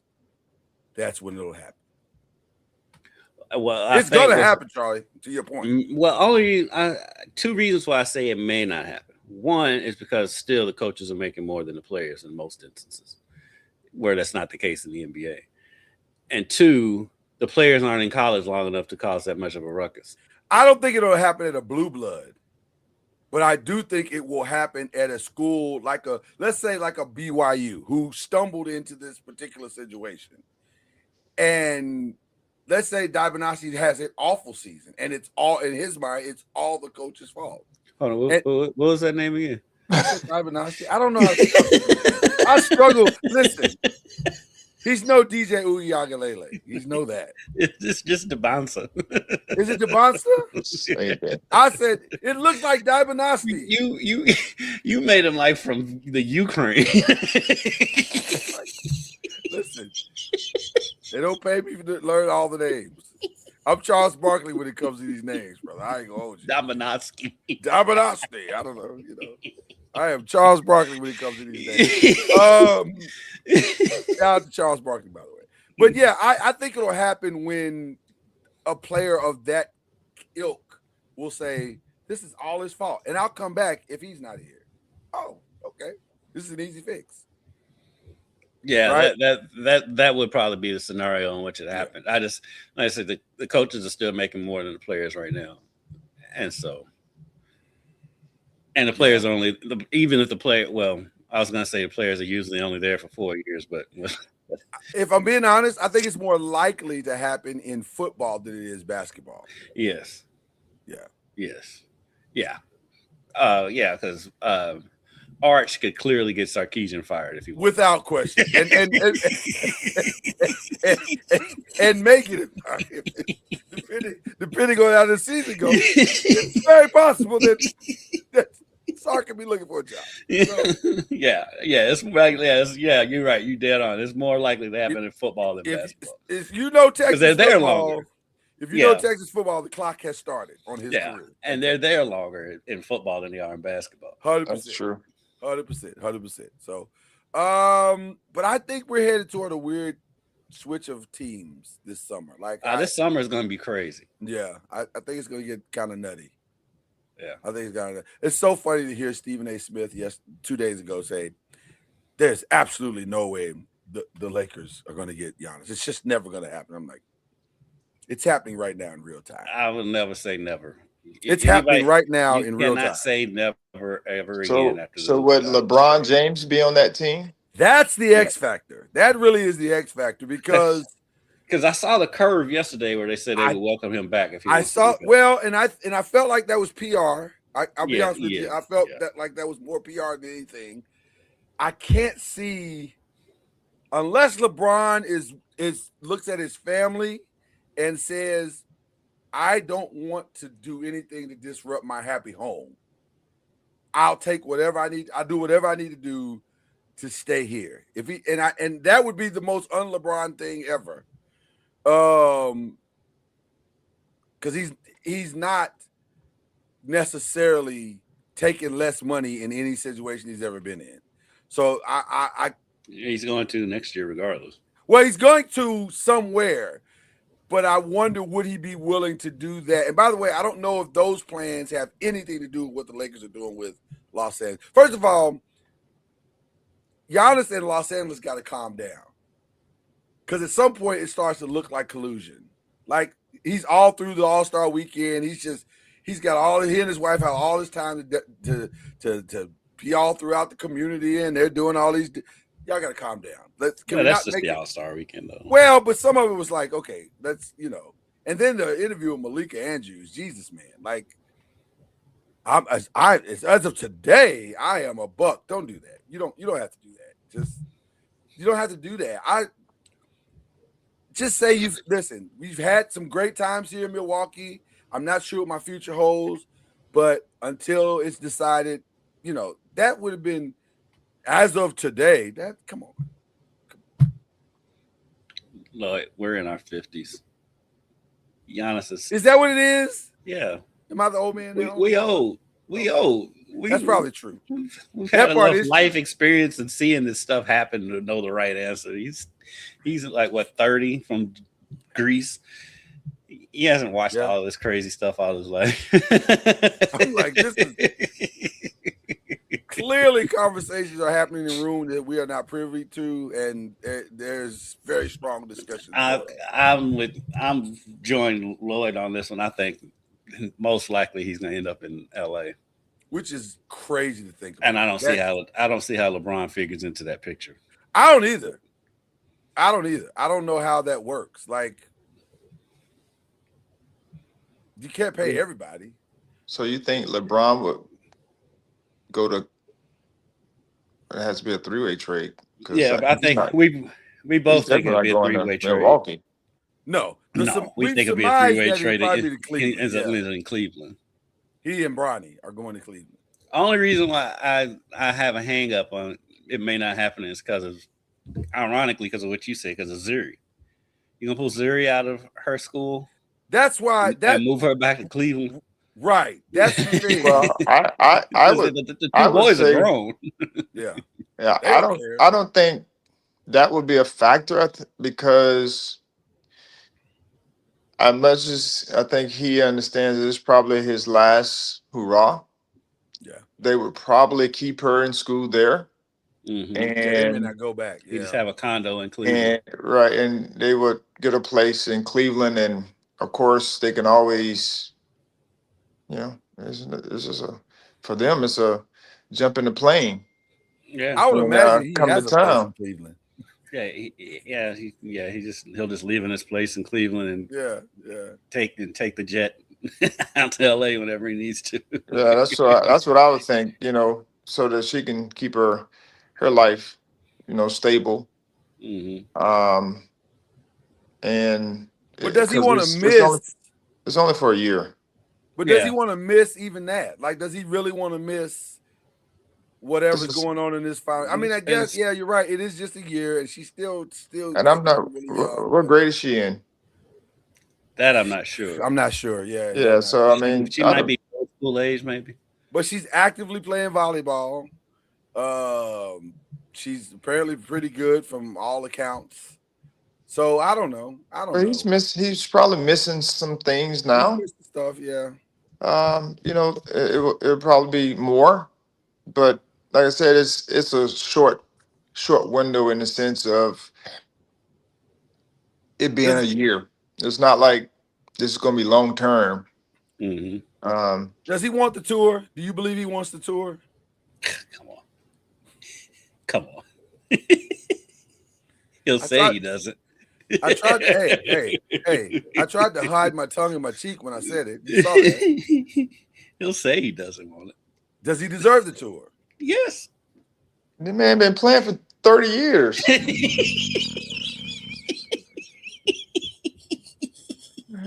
He deserves a band, and on top of that, to go with his tour. It's three people in the league right now that deserve the tour. It's him, KD, and Steph. Yes, I agree. That's the list. Right. I would agree. That is the list. Okay. Chris clearly didn't deserve the tour, apparently, because he got the tour. Not the tour he wanted, but he definitely got the tour. He got traded 3 times in the same season. Like this, what's going on? I'm saying he got his tour. This is crazy. I mean, I've seen the NBA retire people before they actually retire, but this one was the wildest one. Because I mean, Rondo, the NBA retired Rondo before Rondo retired. They retired AI before AI retired, and they retired Chris Paul and just bounced him all around the league. That was crazy. That's when Rondo last night. He got fired on his days off. That's crazy. Like I've never seen a guy get sent home. It was time. And shout out to Chris for recognizing. Oh, so y'all don't want me no more. I got it. I got it. Did he recognize it? Well, he didn't have a choice. They sent him home. Well, but when the last team that trades for you says you don't have to. Don't worry about it. Yeah, because they sent him. The Clippers sent him. They home. literally went out on a road trip and then sent him back. Well, hold on. Okay, so let's measure the diabolical natures. Diabolical is the theme of the show, by the way. Let's measure the diabolical. Which is more diabolical, sending you home or trading for you and saying you don't have to. Don't worry about it. Don't. Well, that happens all the time. That part happens all the time. Not to guys who are first ballot Hall of Famers. Allen Iverson. They at least allowed him to go back to. Didn't he go back? He left. His last team was Philly, right? Or was it Detroit? Or was it Memphis? The last he was at all of them. Yeah, he went on a weird tour too. Iverson did go. It got weird at the end. It was like, when did you get to Detroit? Like, I didn't even know you. He played in China for a minute too. I think there was a point where teams were trading for Allen Iverson, and he'd be on their bench, and players would look down and say, "Hey man, what'd you get here?" I didn't even know you was here. He was in Denver. Memphis, Detroit. I want to say he finished in Memphis. I think. No, I think it's either Memphis or Detroit. I think it was Detroit. If only we had a computer to look. Yeah. We need a computer. Does anybody have a computer that we can look up his final and watch his final destination be somewhere like Cleveland? It's gonna be so. Philly or Washington, Denver, Detroit, Memphis, and finished his career in Turkey. I knew he was playing overseas at one point. Turkey. So some guy on the bench in Turkey, which what about Iverson? Sorry about Iverson. Like he has a citizenship there. Apparently. So he played one season in Detroit, played 3 games in Memphis before leaving the team. That's rough. Boy, NBA, when they retire you, boy. And Chris didn't even leave. Chris didn't even leave because of play. He left because he had an opinion.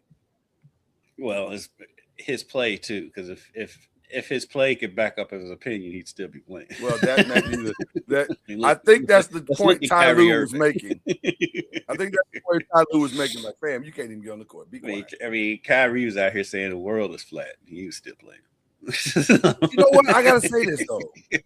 Shout out to Kyrie for doing something that doesn't happen often, rehabilitating his image to a point where he went from, oh my God, what is this guy? Who is he? And why is he crazy? To very, very much respected. And that's why he's going to stay in Dallas. Appreciated. I don't think so. I don't think so. I'm telling you. That's why he's not leaving Dallas. Listen. Who's that? Kyrie? Yeah.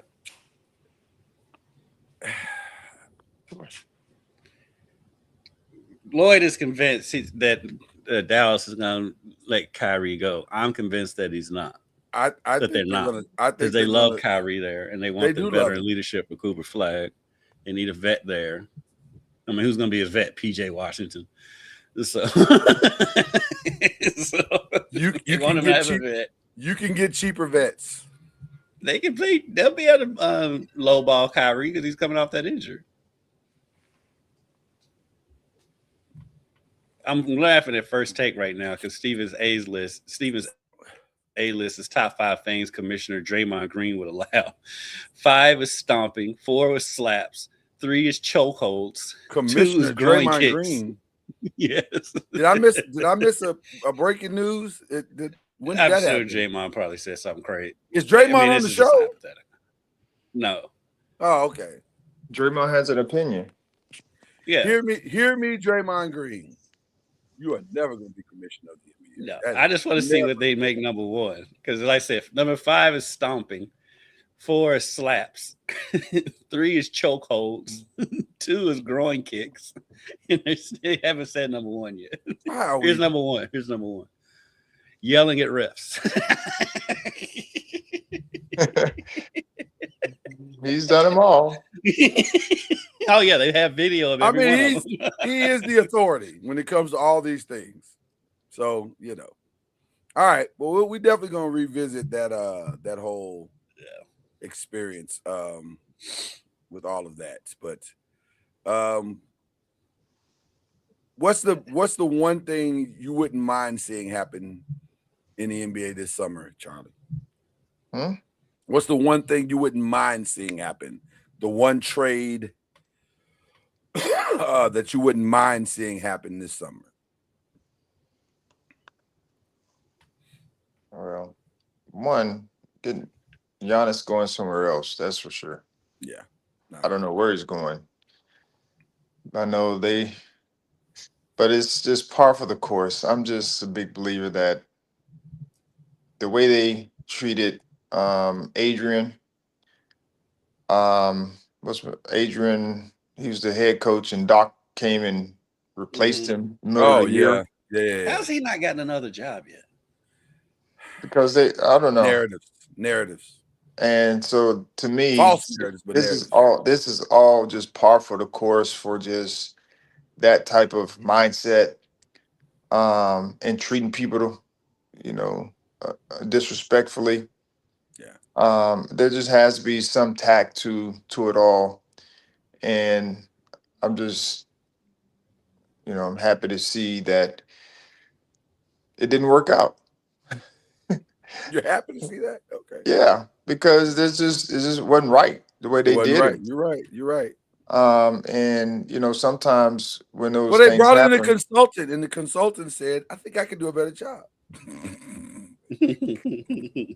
correct. That's my point. Which is diabolical. Also, this is a very diabolical morning. So I'm just happy that they weren't able to get it rectified. Or their plan worked out. You get what you put. You get what you do. You reap what you sow. I You think reap the what you Bible sow. talks about that. Yeah. You reap what you sow. Yeah. Man.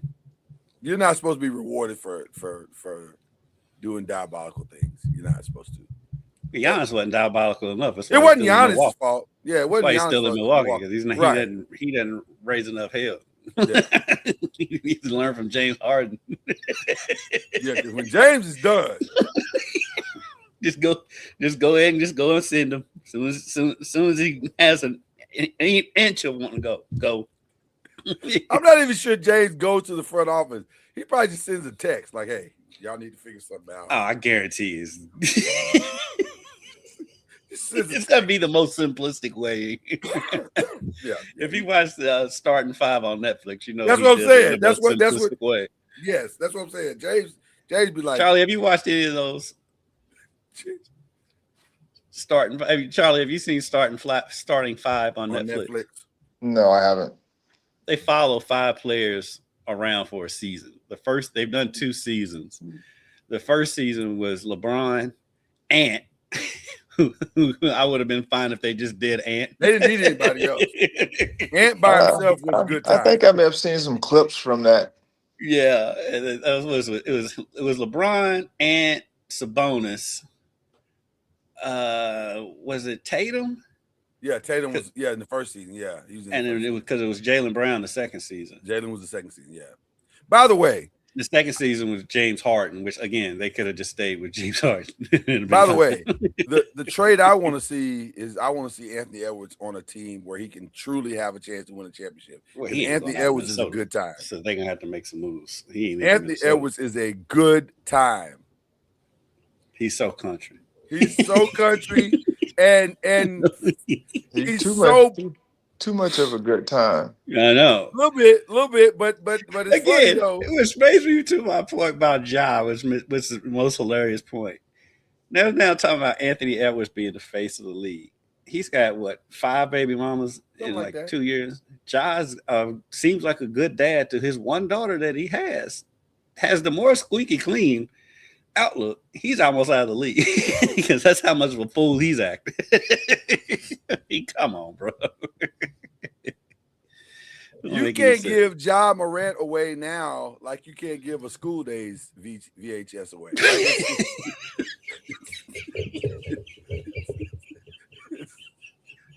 It's tough. School Days. Shout out to In Living Color, by the way. Shout out to In Living Color. Stuff out here in these streets for John Morant. It's hard out here for a pimp. By the way, was it the myth? What was I watching?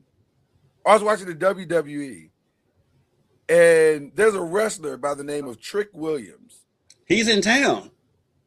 Listen, he's in Louisville today. Now he's making the rounds at the TV stations and did all his interviews with no shirt on. Listen. Let me just tell you, the man has the most diabolical music of all time in wrestling. From the movie, you said Hard Out Here for a Pimp. What is the movie? Whatever the movie was that starred Terrence Howard. Yeah. How to Be a Pimp. How to Be a Pimp? What was the movie? No, it wasn't How to Be a Pimp.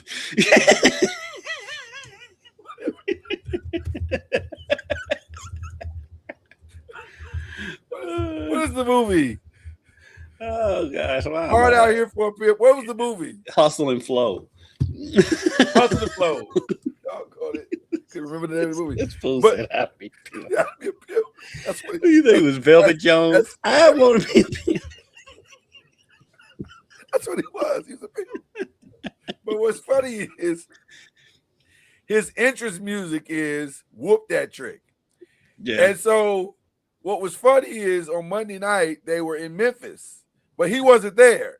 But the whole night, Memphis was singing Whoop That Trick. And I'm like, this is wildly inappropriate. That's why I love Memphis. I love the city of Memphis.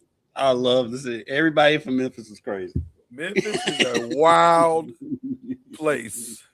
It is a wild place. Sometimes I don't even think it's real. Like, is this really happening? Yeah, you have to be there to experience it. You don't leave Memphis without a Memphis store. If you have never gone to Memphis and spent any time, you are missing something quite interesting. They are something else in Memphis. Shout out to Gold Teeth and Curls, who are alive and well. Alive and well in Memphis. Yes, love Memphis. Shout out to M-Town. Okay. So that's mine. That's Charlie. Do you have one that you want to see? The season. I want to see. This off I want to see Ja traded to a contender with vets.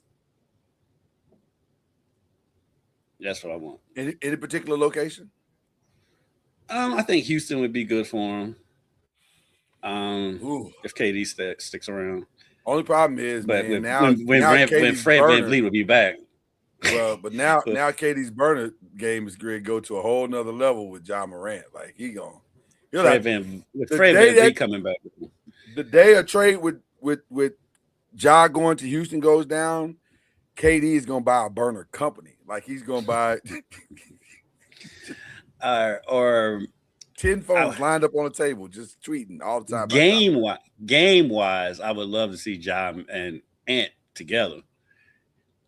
Now, off the table court, wise, that'd be great. Off the court is a train wreck. Oh. You're not supposed to do that ever. You know how teachers, when we were in school, guys, they would separate two students because they know by having these two students together, there's nothing good happening in this classroom. That would be John Morant and Anthony Edwards. That is the inevitability of that becoming something crazy. It happened to me in third grade with me and Terry Anthony. Yeah. Oh, my best paddling came in the 7th grade with me and Jeffrey Faulkner in algebra class. We acted a fool, and Mr. Barnes was like, enough. Yeah, me and Terry still boys to this day. We were college roommates. Happens. You line up too. Charlie, you didn't act crazy in class, did you? You was probably. I can see them having to separate. Charlie, you muted. I can see them. I was a nice kid. Oh. They had to separate you and Sam Cassell in college. Sam, you gonna sit over there, Sam? I guarantee you, Sam was separated in every class he was busy. Have you? I know you've been busy, Charlie, but have you had a chance to check on Sam after the Joe Mazzulla throw off? Have you had a chance to? What happened? I missed it. Sam was trying to hold Joe back from going on the court, and Joe kind of tossed him to the side, and I was like, Joe kind of strong. Joe got a sneaky strong. Hey, man, Joe ain't to be Sam trifled ain't no with. little dude. Mizzou ain't to be So he- trifled with. So he pushed Sam to the side. Pushed, tossed. It's a very gray area right at this point, Charlie. I'm not really sure what definition we're going to go with here, but it did not look great for Sam, is what I'm saying. I would have thought Sam would be able to hold Joe, but clearly that wasn't the case. Joe was mad, though. He was pretty mad. He's pretty mad. I don't know why he was that mad. I know Sam's been working out. Maybe his workouts need to be a little more. He needs to work out with Joe. Hey, Mizzou is not to be trifled with. He's one of those you just let him be. Do not mess with that man. I would have let Joe just run out there on the floor and whatever happens, happens. Like, well, you got to act like the get back coach. Everybody needs to get back coach. Well, go get the strength and conditioning coach, because normally that guy can. Yeah, but he's usually so far down the bench, he probably can't get out there in time. Well, See, Sam's right there. Sam was right there. He tried. Yeah. Sam tried. I was like, whoa, man. It didn't work out for Sam at all. And that's on film right now. These things are filmed. That's the crazy part about it. Okay, those are solid. I like all those. I liked all those moments. It's gonna be an interesting summer though, for sure. For sure. So Charlie, your area is really nice. Like, I'm really looking at, like, Jesus, man. You God has blessed you, sir. I gotta tell you, it looks amazing over there. It's nice and peaceful out there in town. It does. It's warm here right now, though. It's warm here. It's warm here. Yeah, it's very in nice. The 70s here, so we got the same weather. Yeah, it's very nice here. We're all 70s. Living. Yeah, until tonight when the tornadoes come through and it drops back down to 40 tomorrow. But well, the irony of our weather today, is that they just said, they just announced. I watched it this morning that it's going to get down to 27. At some point this weekend, and I'm like, we're not supposed to get that low, but we got severe weather coming tonight. Yeah, this just seems wrong. Like, it's gonna be 81 today and then 45 tonight. That's a very that's a big window of change. So there you go. Yeah. Well, tell Trick I said hi if you see him. I'd love to. He was at our station this morning, as I knew. He's like, I only watch wrestling, but as soon as you said that name, I was like, oh yeah, so he was at our station this morning. Insanely talented kid, very, very, very talented kid, really, really talented. Okay, Charlie, we do a segment at the end of this thing where we talk about stuff we've seen. You haven't seen anything. Are you even allowed? Do you even have time to watch TV? Like, what do you do to relax? Fool with us. We're a good time, Charlie. We are a good time. I watch TV. Okay, what are you watching? What is Charlie Ward watching? Sports. All sports all the time? Is that what's going on? I say it's all sports all the time, but my daughter, she likes watching programs. Okay, so you'll join her from time to time. Yeah, I figure Hope is the one that watches the TV in the house, isn't it? So that's about it. Full disclosure, Kendrick, when you're a girl dad, you're gonna watch some stuff that you don't normally watch.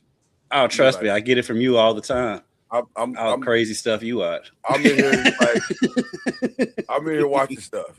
You watch some stuff. I'm going through an anime phase right now that I didn't expect to go through at this phase in my life. To be honest with you, but I'm enjoying it though. My baby's watching it. She's having a good time. I'm having a good time. So there you go. Charlie, do you have like $5 billion that you could let Kendrick and I borrow? 5 what? 5 billion. 5.7, really, if I'm being like. What are you trying to? The Seahawks are for sale. The Seahawks are for sale. Oh yes, the Seahawks are for sale. And since Kendrick and I have some time, or maybe like in the summer, we don't be doing nothing. Like we be taking breaks with the podcast, so we could theoretically run the Seahawks. You can front it, and we'll make it up. Call Al. Call Al. I bet you Al got 5.7 billion that he can spare. Al got a lot of kids to pay for. Al Houston. Al and they got a bunch of kids. Al got a lot of kids. Yeah. Got 7. Al is out here building his own basketball teams. He's the NBA's Philip Rivers. Yeah. Al's The same wife. family. They're all from the The same same lady. wife. Yeah, same lady. Shout out to his wife who signed up for the deal and followed through. I ain't mad at it. Hey, ain't mad at hey. Are any of the kids like? Any of the kids have? Because Al was shooting that thing this weekend, Charlie. Al still got the L. He still got the 90 degrees. It was. Al had that 90 degrees for his entire life. It looked good. And real quick, because this will be my shout out for today anyway. Okay. Shout out to Al's dad, Wade, because yesterday they named the gym over at where it used to be Aaron's, but now it's the Brown School. It's the school he first coached at. They named the gym after Wade yesterday. And well deserved. Wade is. You won't find a nicer group of people than the Houstons. The Houstons are a good time. They are a good time. They are. Wow, that's awesome. I know Al had 7 kids. You ought to blow my mind this morning. I don't know how you didn't know. Well, because I don't keep up with his kids like that. But you keep up with like the most random stuff, though. I do. I end up in weird places. I ain't gonna hold you. I do. I don't know how I end up here, but I'm like, how did I get here? Like, this is crazy. I don't even know how I got here. Okay. All right. Speaking of guilty pleasures, not even pleasure. It was weird. I had a weird night last night. I was working on some projects, and I like to have background noise. And one of the homies said, "Hey man, me and the wife just watched this American Next Top Model documentary. It's really interesting." And I was like, "Really? Like that's interesting?" Because I didn't watch the show, so I don't know anything about it.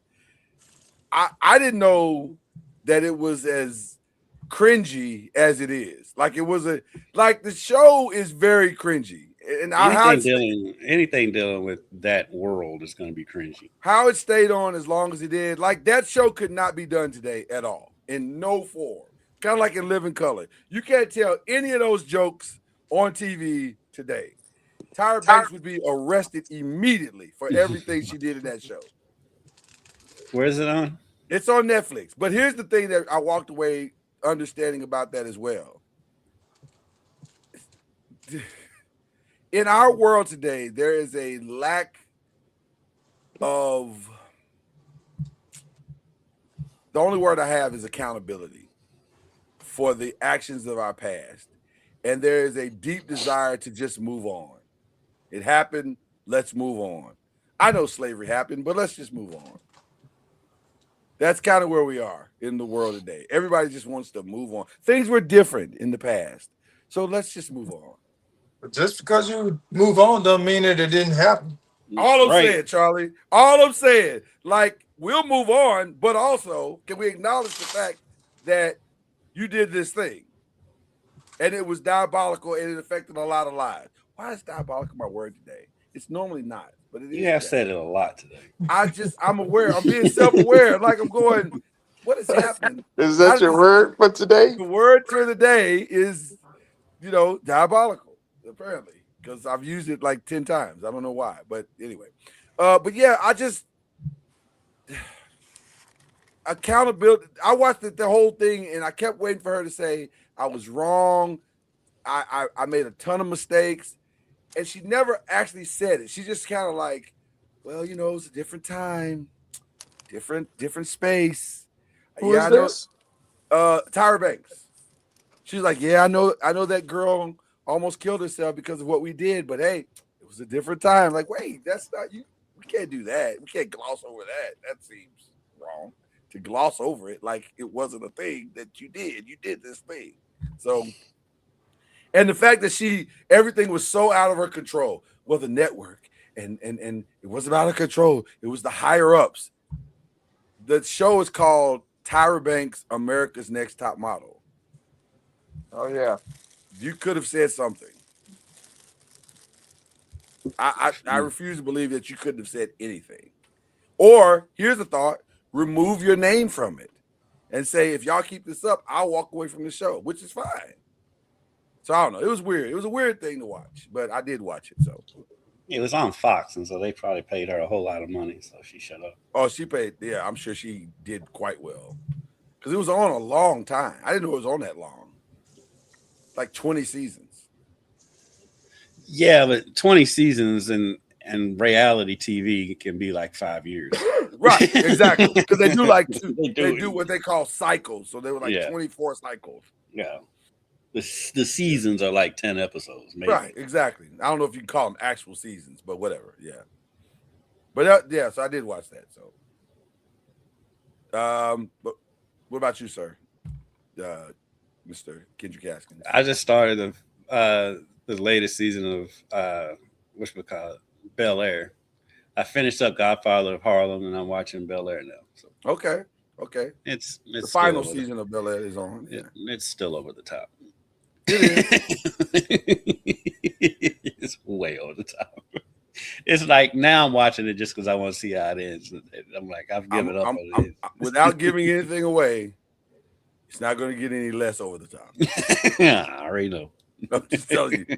I already know. It's a victory lap for a certain person. Just let you know. All the way literally to the end. Literally to the end. It's like I'm the man. It's my world. And it really kind of jumped the shark like halfway through season 2, but I've stuck with it just because I want to see it. I want to support it, and I want to see how it ends. Same here. That was exactly my thoughts as well. I want to give a collective shout out before we give our shout out to the passing of one of the most impactful leaders, and I know controversial. I recognize some of the controversy that surrounds his legacy, but still, I choose to focus on the more positive aspects of who he was in Jesse Jackson. Jesse Jackson was, and your frat brother, Charlie. Jesse was, for my lifetime, for the most part, inspirational. Like, you know what I'm saying? The hands that pick the cotton can now pick the president. Like, that's like one of the all-time quotes. And Jesse was the first to run twice for president. I'm not sure we get a Obama if Jesse doesn't crack that code. No. You know what I mean? No. So I'm sorry, but I choose to. I understand all the stuff, and I'm not gonna do that to his legacy. I know there are people out there that are doing that today, but I choose to just say, hey, Jesse was a good dude. He tried very hard to do the right thing, and that's where I choose to leave it. But I saw him in the airport once. Did you? Yeah, I can't remember where I was. Did he live up to the hype to you? Did he live up to the legacy? I don't bother people. He's just sitting there chilling. Yeah, Jesse Jackson. Yeah. Oh, yeah. I rarely do too. I saw John McCain. Matter of fact, I saw John McCain on an airplane literally after the election. And he was sitting in first class in a regular plane. I was like, this is crazy. Like, what is he doing here on this? There was Secret Service on it. I don't think is that you just said you saw Jesse Jackson. How am I being flexed? Because you always flex with me and Charlie. And that was a humble flex. Can't argue that. At it all. Because I had another one, but I'm gonna keep it to myself. No, you got no. Go ahead. Give me shout outs. We normally don't flex and shout outs, but I'm gonna give you that one. That was for free. So go ahead. Yeah, when I went to flex away. When John Calipari went to the Naismith Hall of Fame, I went up there to cover it, and on my flight back was Don Staley and Moses Malone. It was I don't even see that as a flex. I'm like, wow, that's the crazy thing was like Moses died like a month later. Yeah. So that was wild. But I was on the flight with Don Staley. I like and Moses Malone. I'm a big Don fan. That's somebody I want to spend some time with and meet. I want to interview Don. I just want to hang out with Don. It just seems like it's gonna be a fun interview, or we can just go get a burger. I don't really care. Just whatever Don wants to do that day, that's what we do it. Yeah, that's what we do it. So, but yeah, that's a collective shout out for Jesse Jackson. Charlie, do you have any shout outs that you'd like to give today on game day? Two of my guys. Two of my guys that I know have had great games the other day, or last night, or the other night, one night. Trey Donaldson at UM. I saw where he had like 32 points, Okay. which was commendable. He's definitely putting his name out there, for the next level, and grateful that he's getting this opportunity. I know he's been to 3 schools in his college career, but he's a very good player, and I'm glad that he's getting the opportunity to showcase his talent, not just scoring, but I mean, he's just a complete player. Yeah. And then my man Darius Acuff Ooh. had He's a a monster. monster Oh. night, to say the Oh. least. Last night in a loss, which he had a couple times, or at least one time, he could have ended it on one of his shots. But the That was dude a great move. he's That was a great phenomenal. play, and that was a great play on that last play.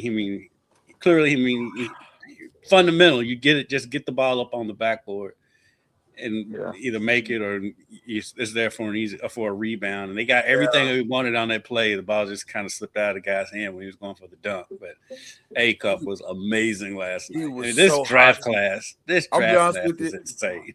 He was so hot from 3. I was like, "Oh, shoot it!" And then when he drove, I was like, "Okay, I get it."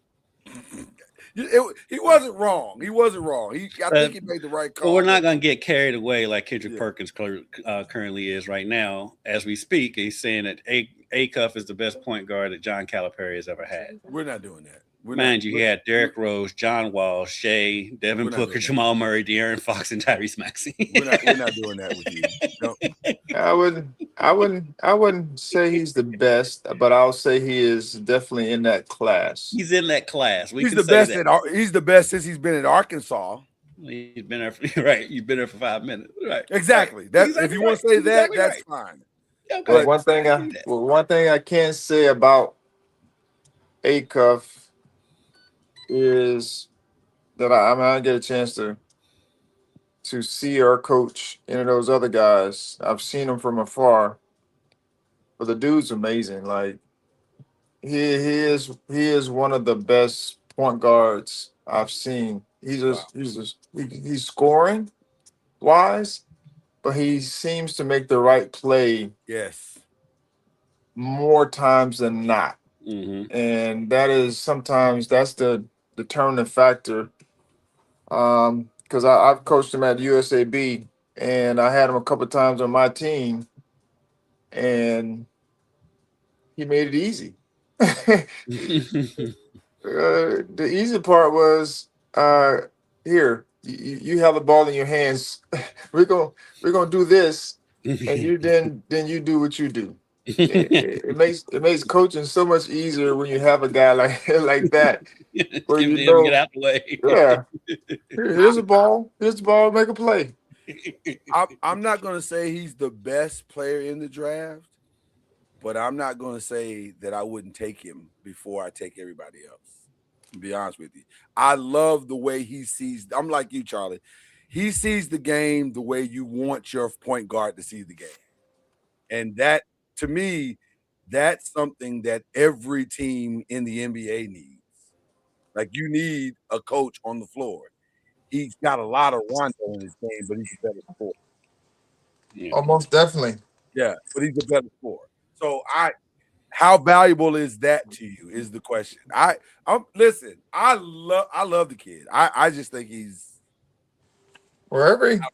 I don't know. I mean, if you're gonna be successful in any league, you gotta have good guard play. If you're drafting for upside, okay, maybe you don't take him first. But if you're drafting for plug and play right now, I think it's a no-brainer. But we'll see how it goes. We'll definitely see how it goes. But if you're Utah, he'd fit in great with what they have. Oh my God, he would open up that whole team. But you can't draft him. You can't draft a number 1 if you're Utah. Why not with the bouncer there. Why not? But you got a front court. You don't need. That's a PR nightmare. I mean, you're risking this kid get booed at the draft. Yeah, but history's going to reward you, though. I think history's going to reward you. Here's the challenge. How do you take the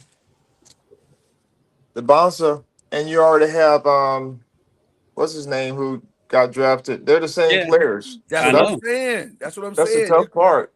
I just take the Blues. But you know how I mean, with him being a Utah native, I would take the Blues. I'm sorry. I just have to take it. They're gonna have to they're gonna have to be mad. Because guess what? When we start winning, all that mad's going away.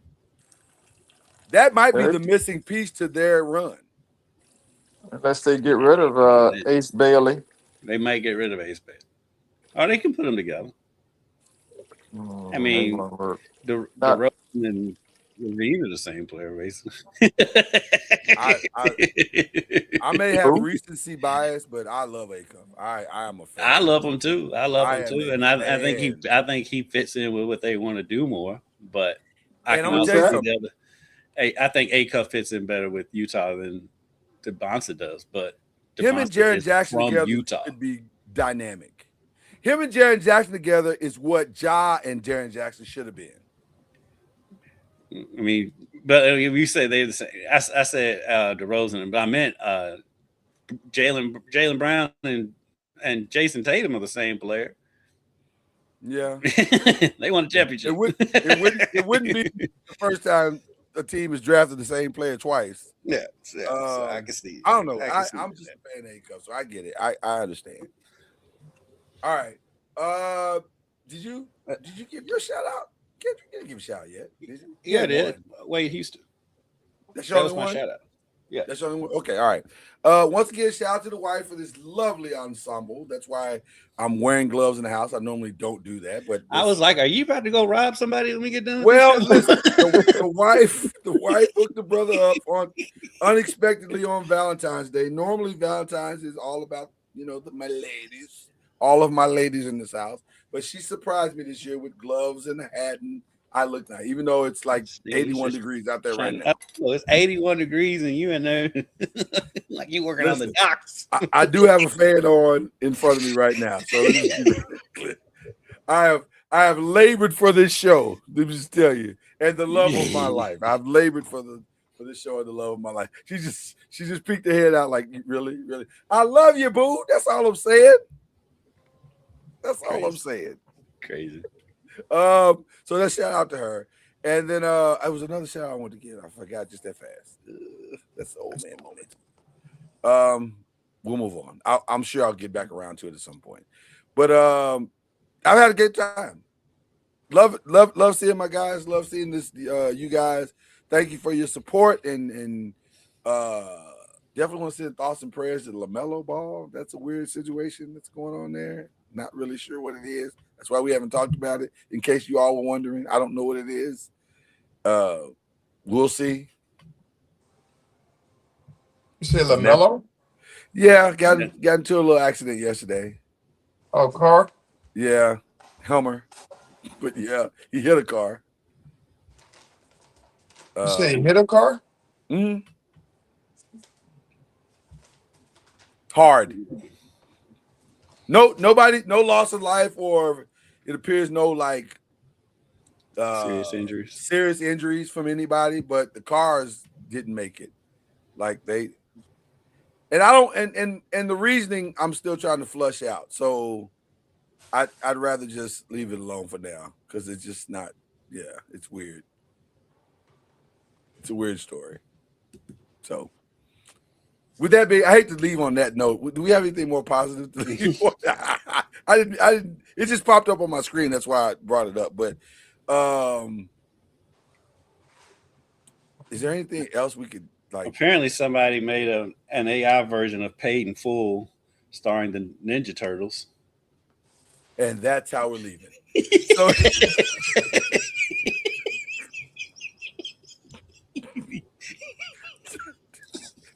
Turtles die every day, B. Turtles die every day. That's how we're leaving today. That's where we cue the whistle right there. God bless you. God keep you. We'll see you at the conference. Here we go.